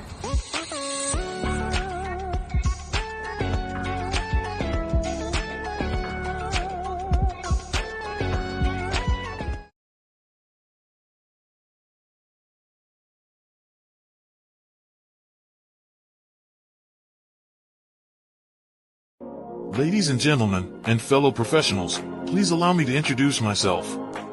I am David Jones, the co-founder and CEO of the Hello LLC, where I am passionately dedicated to guiding individuals and businesses toward their own return on time investment. Time is my only competition. With over 20 years of experience as a corporate C-level executive, I bring a wealth of knowledge and expertise to the Hello LLC. My career journey has been marked by a relentless pursuit of excellence in marketing, strategy, and business management leadership. I have had the privilege of working with renowned Fortune 500 companies such as Xerox, American Airlines, Hilton, and Geico. However, what truly drives me is the transformational work we do at the Hello LLC. We are pioneering a new approach to business in the metaverse, where we empower businesses and individuals to build strong foundations, automate their processes and systems, while thriving in the ever-evolving digital landscape. More than just a 3D digital marketing agency, the Hello LLC is truly a community built on love, kindness, and integrity. We want more for you than from you. As I often say, collaboration is the new competition. In an era where time is the most precious commodity, I am here to guide you toward your own return on time investment, because if time was sold in stores, it would be sold out. With a deep commitment to excellence and a strong belief in the power of community, I don't just lead a company, I lead a movement into the future of business. Ladies and gentlemen, it is both an honor and a pleasure to be your guide on this remarkable journey.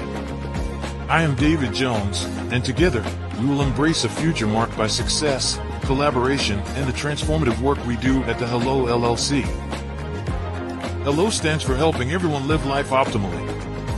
So, let's make that pivot together and start living life optimally today.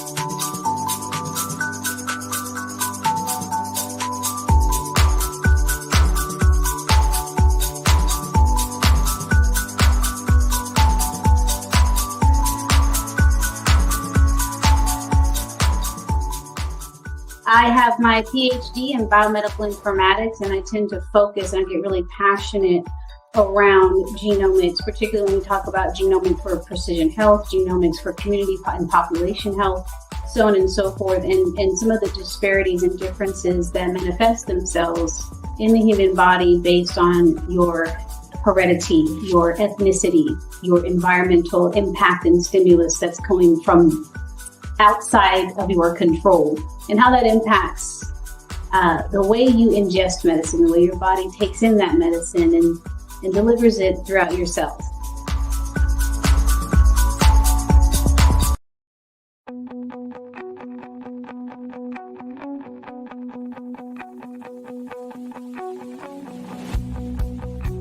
I am Black Business.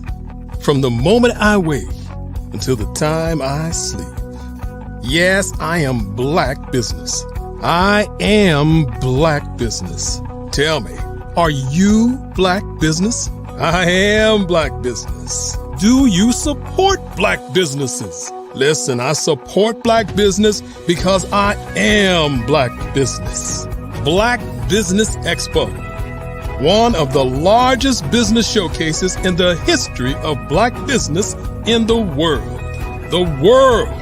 Sign up today at www.blackbusinessexpousa.com or call 919-308-9090. I am Black Business.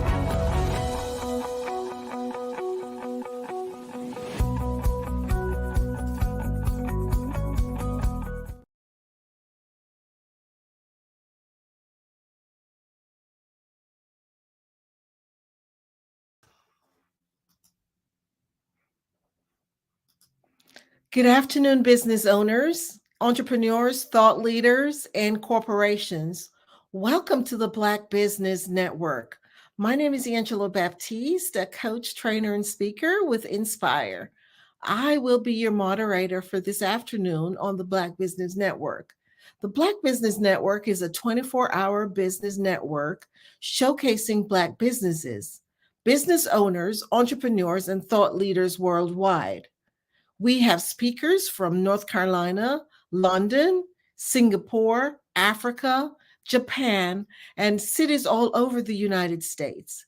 The Black Business Network is a global community sharing its business knowledge to empower, inspire, and educate businesses about business. We are going to be talking and learning from Garth McGaw today. And I look forward to learning more about his business. And I'm sure he's going to be sharing some valuable expertise with us. So we welcome Garth McGaw and look forward to learning and growing with him. Hello, hello, hello. How are you doing? Hi, Grant. How are you? I'm doing just wonderful. Thanks for Oh, all that you great. I do. look forward Appreciate to you. learning more about what your discussion will be about for today. Okay. And remember, genius is common, and I'll see you on the other side. Awesome, awesome, awesome. I am Grant McGaw. I'm the CEO and owner of five-star BDM Media on the Black Business Network, and also host of the Follow Brand podcast and TV series that we've done a wonderful, wonderful job here in 2023.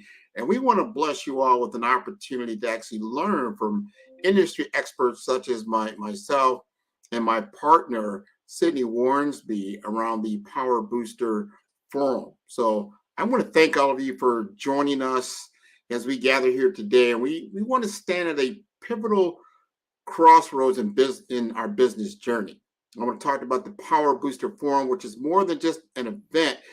It's a beacon for those who seek to challenge the status quo and embrace the new winds of change that we've talked about a lot, here of late on this network.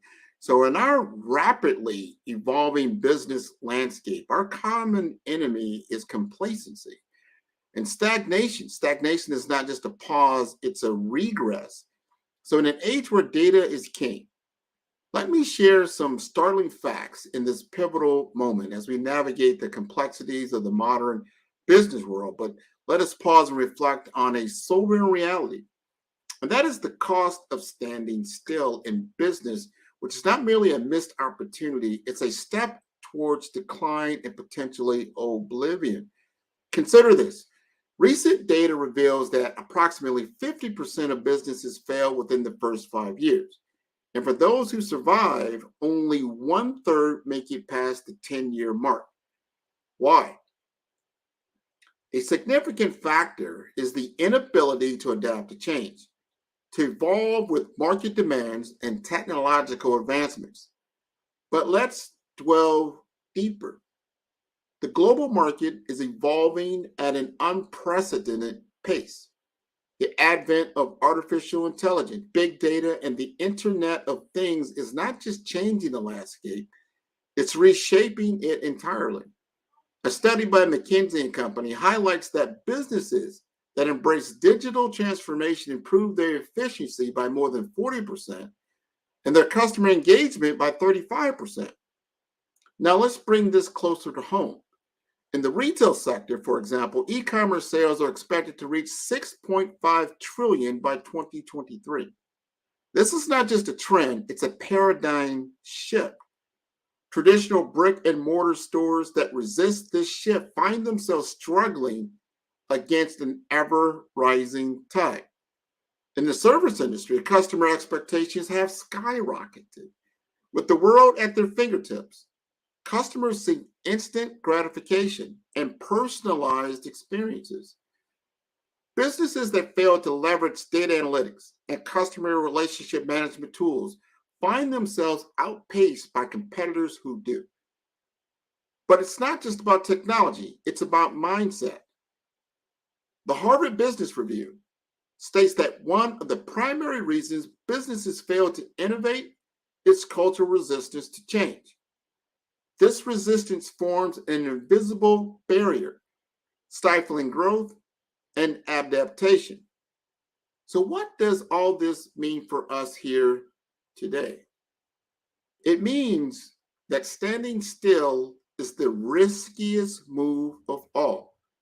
In a world where change is the only constant, agility and adaptability are not just virtues, they are necessities for survival and success. As we sit here, let us ask ourselves, are we going to be a part of the statistics, or are we going to be writing a different story? The Power Booster Forum is more than just a workshop. It's a launch pad for businesses ready to soar into the future, equipped with the right strategies, tools, and mindset. In the next few minutes, we will explore how this forum is designed to equip you with everything you need to not just survive, but thrive in this ever-changing business landscape. As we delve deeper into the transformative journey that the Power Booster Forum offers, let's confront some critical questions that may resonate with many of you here today. Are you still struggling to recover from COVID? The pandemic has left an indelible mark on the business landscape. Many of you might be grappling still with this aftermath. Is your business still trying to find its footing in this new uncertain digital world? Are you a startup striving for recognition? For those of you spearheading startups, the challenge is often about cutting through the noise. Are you struggling to make your mark in an already saturated market, pressured to lower prices in an attempt to stay competitive? Do you find yourself compromising on your prices? This race to the bottom can be a perilous path, leading to diminished value and brand perception. Do you have consumer engagement, but no conversion? Social media likes, views, and clicks can be very deceptive. They suggest interest, but not always translate into tangible business. Are you struggling to convert online engagement into real qualified leads? Perhaps you excel in closing deals when you're in front of a prospect, but the challenge lies in generating enough leads to reach your business vision. These are not just questions. They are the echoes of the challenges that many of you face in your business journey. I know I have these questions in my business. But here's the crucial part. Acknowledging these challenges is the first step towards overcoming them. The Private Booster Forum is not just about presenting solutions. It's about understanding these deep-rooted issues and addressing them with tailored strategies. It is a platform where your specific challenges meet expert-driven solutions. Whether you are a startup grappling with market entry or a well-established entity facing growth plateaus, the challenges are as diverse as our backgrounds. From tech startups to traditional retailers, the necessity for innovation is universal. There comes a time in every entrepreneur's journey when the path ahead seems obscured by the fog of uncertainty. I remember vividly when my business, my dream, hit a plateau. Decisions that once seemed straightforward now loom large, clouded with doubt and uncertainty. It was a transition from the comfort of the known to the uncharted potential of the unknown. And in my case, the journey began not just with a business idea, but with a personal revelation. As I stand here today, I'm reminded of a crucial phase in my journey, a time when my own business was at a crossroads. The decisions before me were not just daunting, they were pivotal. It was a period marked by a transition from the comfort of familiar strategies to the uncharted potential of innovative approaches. This was not just a professional journey, but a deeply personal one, where I discovered not only the essence of my business, but also the core of my professional identity. My path into the world of personal brand coaching was born from a profound experience in my career as a business development manager at a large company. And in that role, I dedicated myself to building a personal brand. striving to establish myself as a thought leader in my field. It was through this process that I uncovered a passion for helping professionals like me to achieve their career goals and realize their full potential. In today's competitive job market, a strong personal brand is not a luxury. It is a necessity. It is the difference between being just another name in the crowd and a recognized, respected voice in your industry. This realization led me to launch my personal brand coaching business, where I committed myself to guiding professionals in creating and nurturing their unique brand identities. But the journey was fraught with challenges. Transitioning from a structured corporate environment to the dynamic world of entrepreneurship brought its share of uncertainties and hurdles. It was here in the thick of these challenges that I discovered the true value of comprehensive business development, a realization that profoundly altered my approach. The Profit Booster Forum, much like the one we are part of today, became a catalyst in my journey. It was an arena where ideas flowed, strategies were shared, and connections were made. These experiences not only enriched my understanding of business development, but also reinforced the integral role of personal branding in professional growth. As a business development expert, my mission goes beyond offering strategies and advice. It is about empowering each one of you to harness your unique strengths to build a brand that resonates with your professional ethos and to navigate the complexities of the business world with confidence and clarity. As we delve into the sessions of this forum, my goal is to share with you the insights and strategies that have not only propelled my journey, but have also been instrumental in transforming the trajectories of countless professionals who have sought to redefine their careers. Remember, the journey of building a successful business and a powerful personal brand is an ongoing process of learning, adapting, and evolving. It is about finding that sweet spot where your personal values align with your professional aspirations.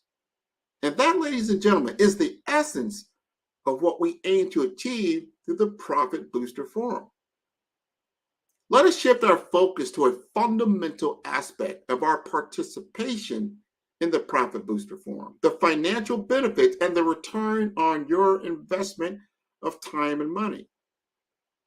Imagine for a moment a space where each session, each discussion, and each strategy shared as a seed planted into the fertile soil of your business potential.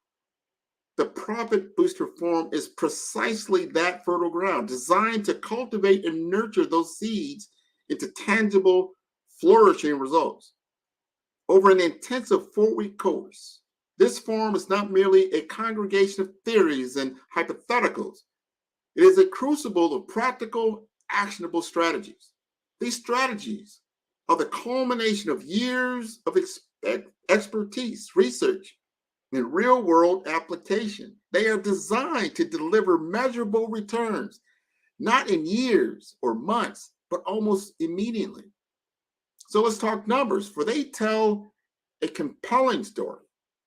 Picture the impact of streamlining your operations, where efficiency gains translate directly into cost savings. Envision the power of a well-crafted marketing strategy that not only reaches more potential customers, but resonates with them, leading to increased sales and customer loyalty.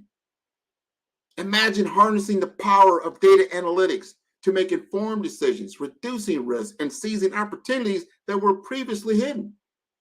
But the value of this forum extends beyond these immediate financial gains. It lies equally in the knowledge you will acquire and the network you will build. The knowledge shared here will arm you with the insights to stay ahead of industry trends, to foresee and navigate through market changes, and to innovate continually.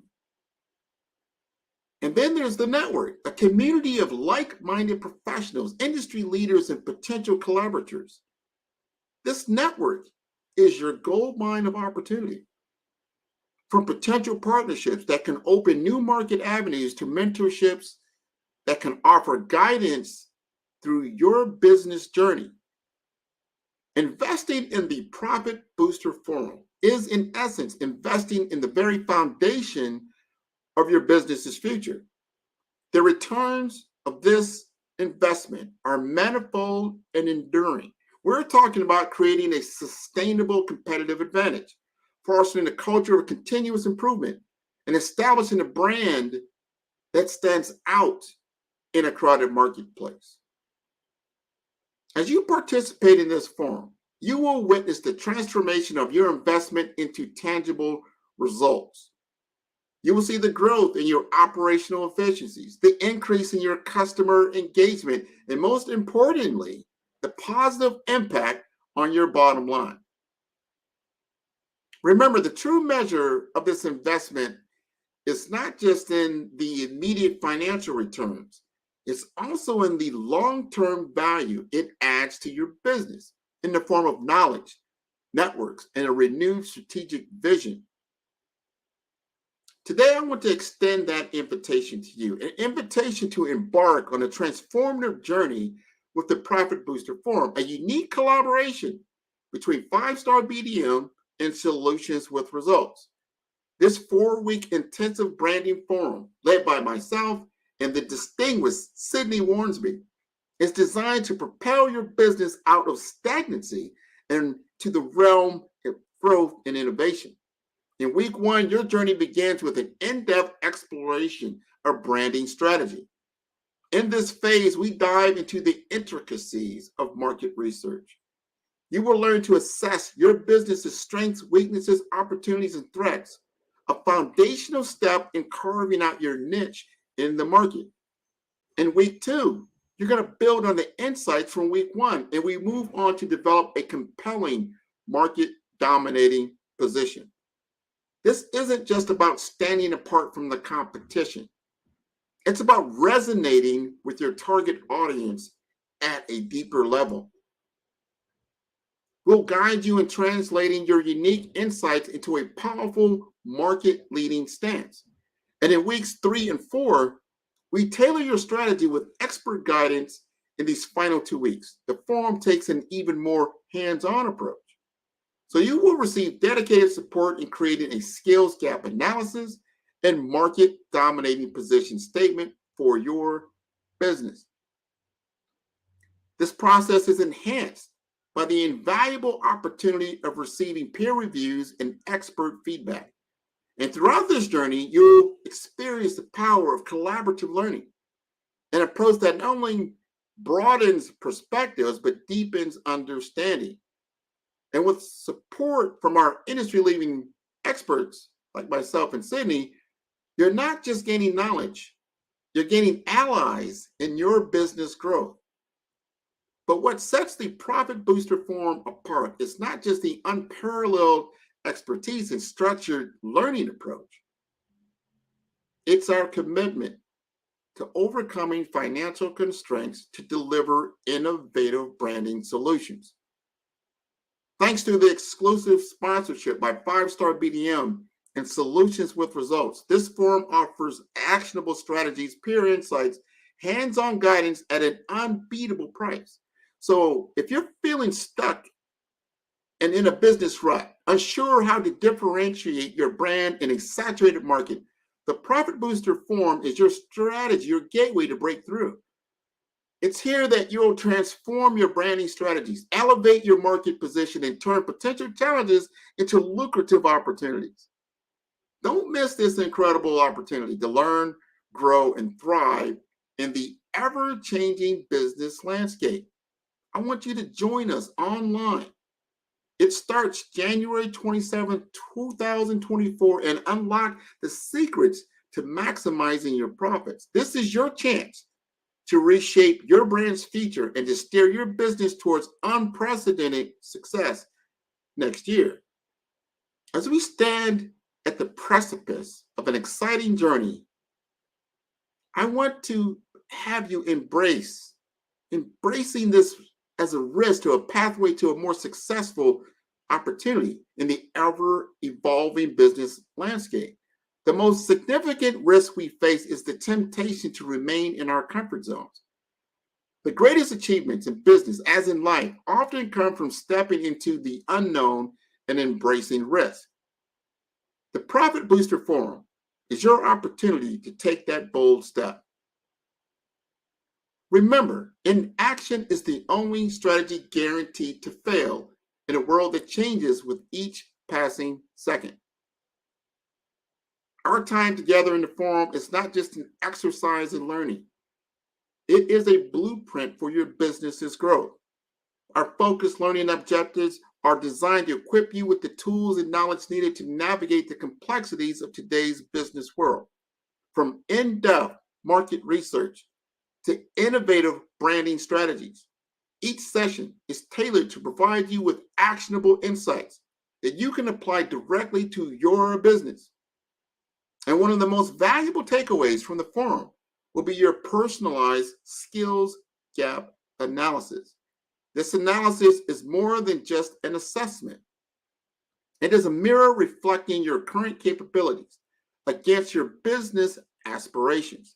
It will highlight areas where your skills can be honed and improved, ensuring that you are equipped to tackle the challenges that lie ahead and seize the opportunities that come your way. And perhaps the most crucial aspect of our journey together will be the development of your market dominating position. This is where your learning transforms into action. In the collaborative environment of our classroom setting, you will craft a strategy that sets your business apart in the marketplace. This is not a theoretical exercise. It's a practical, hands-on approach to defining and refining how your business will lead and outshine in its sector. The classroom setting of the Profit Booster Forum provides a unique advantage: the power of collaboration. You will be learning not just from the experts, but from your peers, individuals who, like you, are motivated and driven to succeed. This environment fosters continuous learning, where ideas can be shared, challenged, and refined. As we prepare to embark on this transformative journey with the Profit Booster Forum, let's focus on the actionable strategies that you will be equipped with. These strategies are not just theory, they are practical tools tested and proven in the furnace of real-world business challenges. Our first key strategy revolves around mastering market research. This isn't just about understanding your market.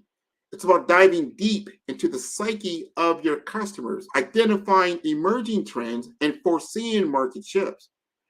For example, using advanced analytic tools, you'll learn how to dissect customer behavior, allowing you to anticipate needs and tailor your offerings proactively.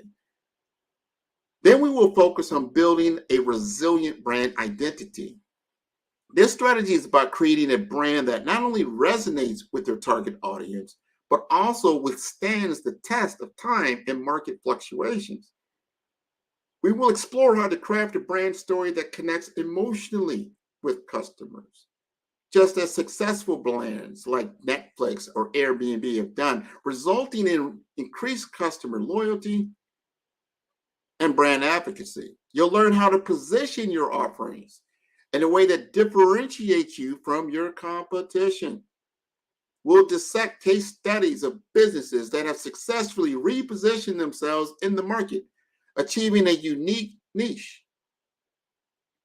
For instance, how a local coffee shop transformed its business to focus on sustainability and ethical sourcing, capturing a new market segment passionate about these values. These strategies are not just the tip of the iceberg. The Profit Booster Forum is designed to take you through these and many more, providing you with a comprehensive toolkit to elevate your business. As we conclude our session today, remember that the Profit Booster Forum is your opportunity to transform these strategies into tangible results for your business. The journey from understanding to application is what will set you apart in this competitive landscape. I invite you to join us, to immerse yourself in this rich learning experience, to emerge with a business that is not just surviving, but thriving. Embrace this opportunity to turn challenges into opportunities, ideas into actions, and aspirations into realities. So as we conclude, I encourage you not just to participate, but to engage fully with the Profit Booster Forum. Take this opportunity to analyze, strategize, and revolutionize your approach to business. These tools, these strategies, and insights you will gain are designed to propel your business forward in ways you might not have imagined. In the rapidly shifting sands of the business world, let the Profit Booster Forum be the catalyst that transforms your challenges into opportunities, your ideas and actions, and your aspirations into realities. Fear of failure is a shadow that creeps behind every entrepreneur. But in the Power Booster Forum, you will learn to dance with that shadow, turn it into fuel for innovation, and watch it vanish in the light of your success. Thank you for joining us today, and I look forward to seeing each of you thrive and excel as you embark on this transformative journey with the Profit Booster Forum. Hello. Thank you so much, Grant.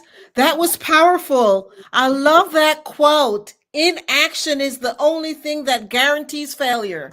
Wow. I'm going to steal that. And that is so true because, I talk about that all the time. If you could dream as much you want, you could have this great vision, but if you never take that first step and take that action, you're not going to achieve any of those goals. And as entrepreneurs and business people, that was just solid. So thank you so much for sharing that. Any final thoughts? And would you like to leave your contact information where you can be reached? Absolutely. First, where can you find the Profit Booster Forum? You can go to my website at 5-star. That's the number 5-star. Be like Brandy for developmentinformasters.com. Along the top, you'll see Profit Booster Forum. Just click on it. You'll see information, and then you can register. If you're on Eventbrite, do the same thing. Put in the Profit Booster Forum, Grant McGaw, Sydney Warrensby, 5-star BDM. It'll pop up. It'll start on January 27th. Now, they're filling up quickly. We're going to do a cohort of about 20 individuals. The cost is below $500 for 4 weeks. This is unprecedented. So you're going to get a 4-week course, right? That's January 27th to about February 17th. You're going to get 2-hour sessions with industry experts and a cohort of 20 other individuals. I encourage everyone. This is a once-in-a-lifetime opportunity to grow your particular brand. Awesome. Well, thank you for sharing that. And I'm definitely reach out to Grant to get involved in that cohort. So have a great one. Genius is common, and I'll see you on the other side.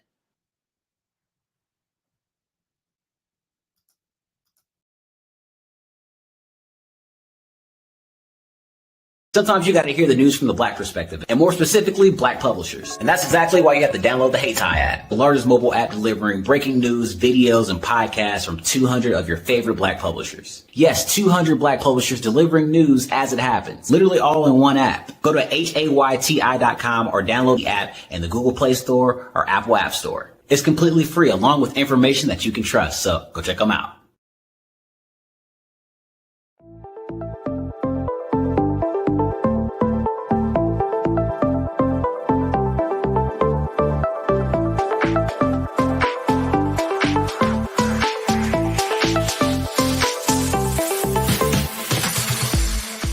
You need to be messaging and communicating to a lot more folks and getting them committed to you as a brand and feeling that you are trustworthy as a subject matter expert, and for their needs and their pain points. That says, look, here are my pain points. Here's the problem that I have that I don't want, or the benefit that I want that I don't have. And Grant and Sydney understand that and are giving me information to be able to assist, in my eliminating those pain points.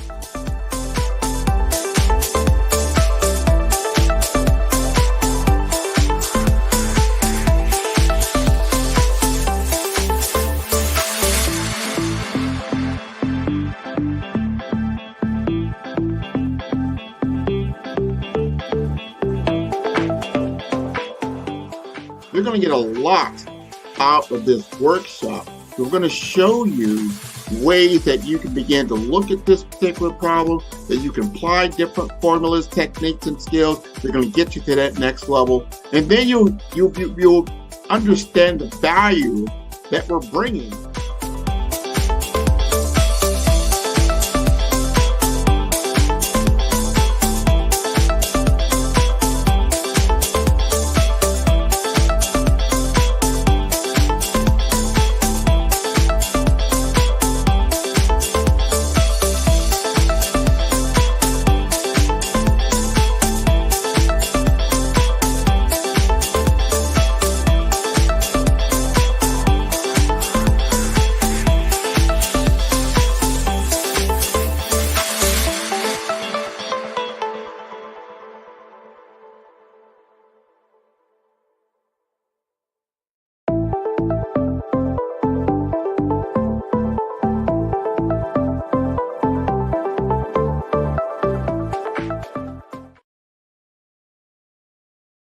Hello, ladies and gentlemen. Allow me to introduce myself. My name is Tara Bush, and I am the co-founder and COO of the Hello LLC, where our mantra is helping everyone live life optimally. And more importantly, helping entrepreneurs leverage leading-edge optimizations. We help businesses build, brand, automate, and pivot into the future. With over 22 years of corporate C-level experience, I carry a wealth of knowledge and expertise in my professional portfolio. My professional journey has encompassed various facets of business, executive leadership, project management, marketing, systems, space planning, and strategy implementation. I have had the pleasure of partnering with and managing multi-million-dollar projects for the top Fortune 500 companies, prestigious universities, and well-known sports teams around the world, like ExxonMobil, Apple, Samsung, Citgo, HP, Ziegler-Cooper, the Houston Astros, the Dallas Cowboys, Bank of America, and Vanderbilt University. What fuels my drive is a passion for innovation and creativity that knows no bounds. I thrive on pushing the boundaries and thinking outside the box to bring fresh, ingenious ideas to the forefront. I turn visions into reality. As a leader, I am a steadfast advocate for integrity and creativity. I am driven by a profound desire to help individuals and businesses create their own return on time investment while leveraging technology. At the Hello LLC, we are more than just a 3D digital marketing agency. We are a community committed to helping, building, and thriving together with integrity. We can either show you, teach you, or do it for you. We believe in the power of innovation to transform the status quo. My fellow professional powerhouses, in the spirit of abundance, I firmly believe that there is enough prosperity in this world for all of us to thrive together. So, I invite you to make the pivot because the future is already here.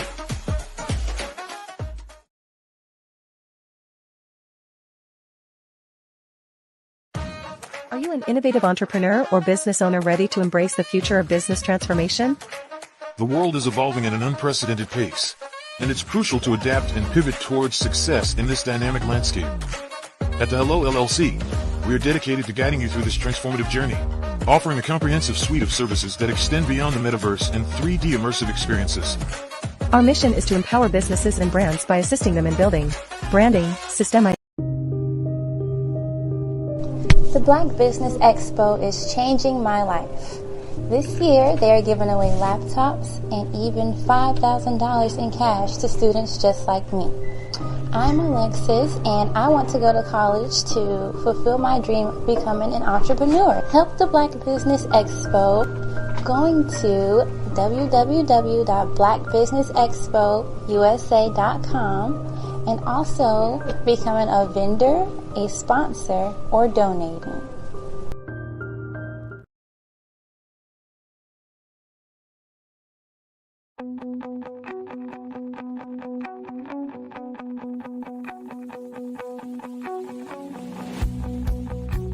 I am Black Business.